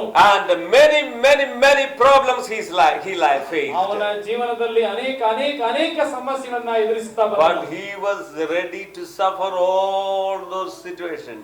ಎಲ್ಲ ಆ ಒಂದು ಸಂಗತಿಗಳಿಗೆಲ್ಲ ಅದನ್ನು ಅನುಭವಿಸಲಿಕ್ಕೆ ತನ್ನನ್ನು ತಾನು ಸಿದ್ಧ ಮಾಡಿಕೊಂಡ. Why? ಯಾಕೆ? Because of his vision. ಅವನಿಗೆ ಒಂದು ದರ್ಶನ ಇತ್ತು. ಅದರಿಂದ Are we blind? ನಾವು ಕುರುಡರಾಗಿದ್ದೇವೋ? Are we blind about our lives? ನಮ್ಮ ಕುರಿತಾದ ನಮ್ಮ ಜೀವಿತದ ಕುರಿತಾಗಿ Or do we have a vision? ನಮಗೆ ಒಂದು ದರ್ಶನವಿದೆಯೋ?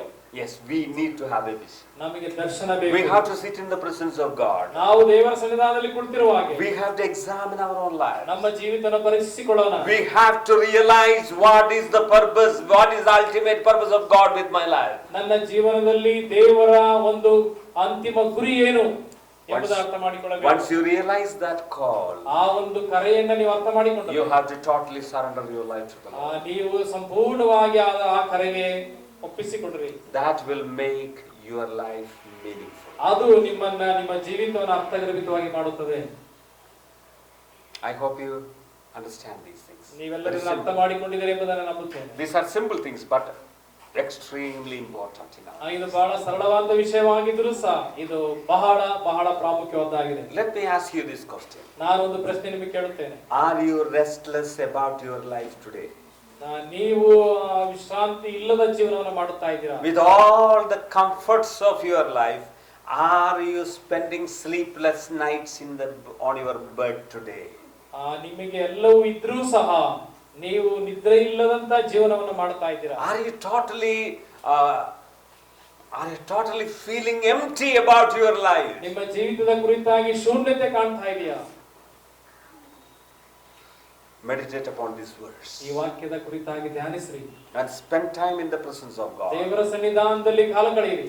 And God will lead you to be effective, productive, and have a far-sightedness and to have a vision. ದೇವರು ನಿಮ್ಮನ್ನ ಅಲಸ್ಯಗಾರರಾಗದಂತೆ, ನಿಷ್ಫಲರಾಗದಂತೆ, ದೂರದೃಷ್ಟಿಯುಳ್ಳವರಾಗುವಂತೆ ಮತ್ತು ನೀವು ದರ್ಶನವುಳ್ಳವರಾಗುವಂತೆ ದೇವರು ನಿಮಗೆ ಆಶೀರ್ವಾದ ಮಾಡುತ್ತಾನೆ. And that will help your life meaningful. ಅದೆಲ್ಲವೂ ಸಹ ನಿಮ್ಮ ಜೀವಿತವನ್ನ ಅರ್ಥಗರ್ಭಿತವಾಗಿ ಮಾಡುತ್ತದೆ. May the Lord continue to speak to your heart. ಕರ್ತನು ನಿರಂತರವಾಗಿ ನಮ್ಮ ಸಂಗಡ ಮಾತಾಡ್ತಾ ಬರಲಿ.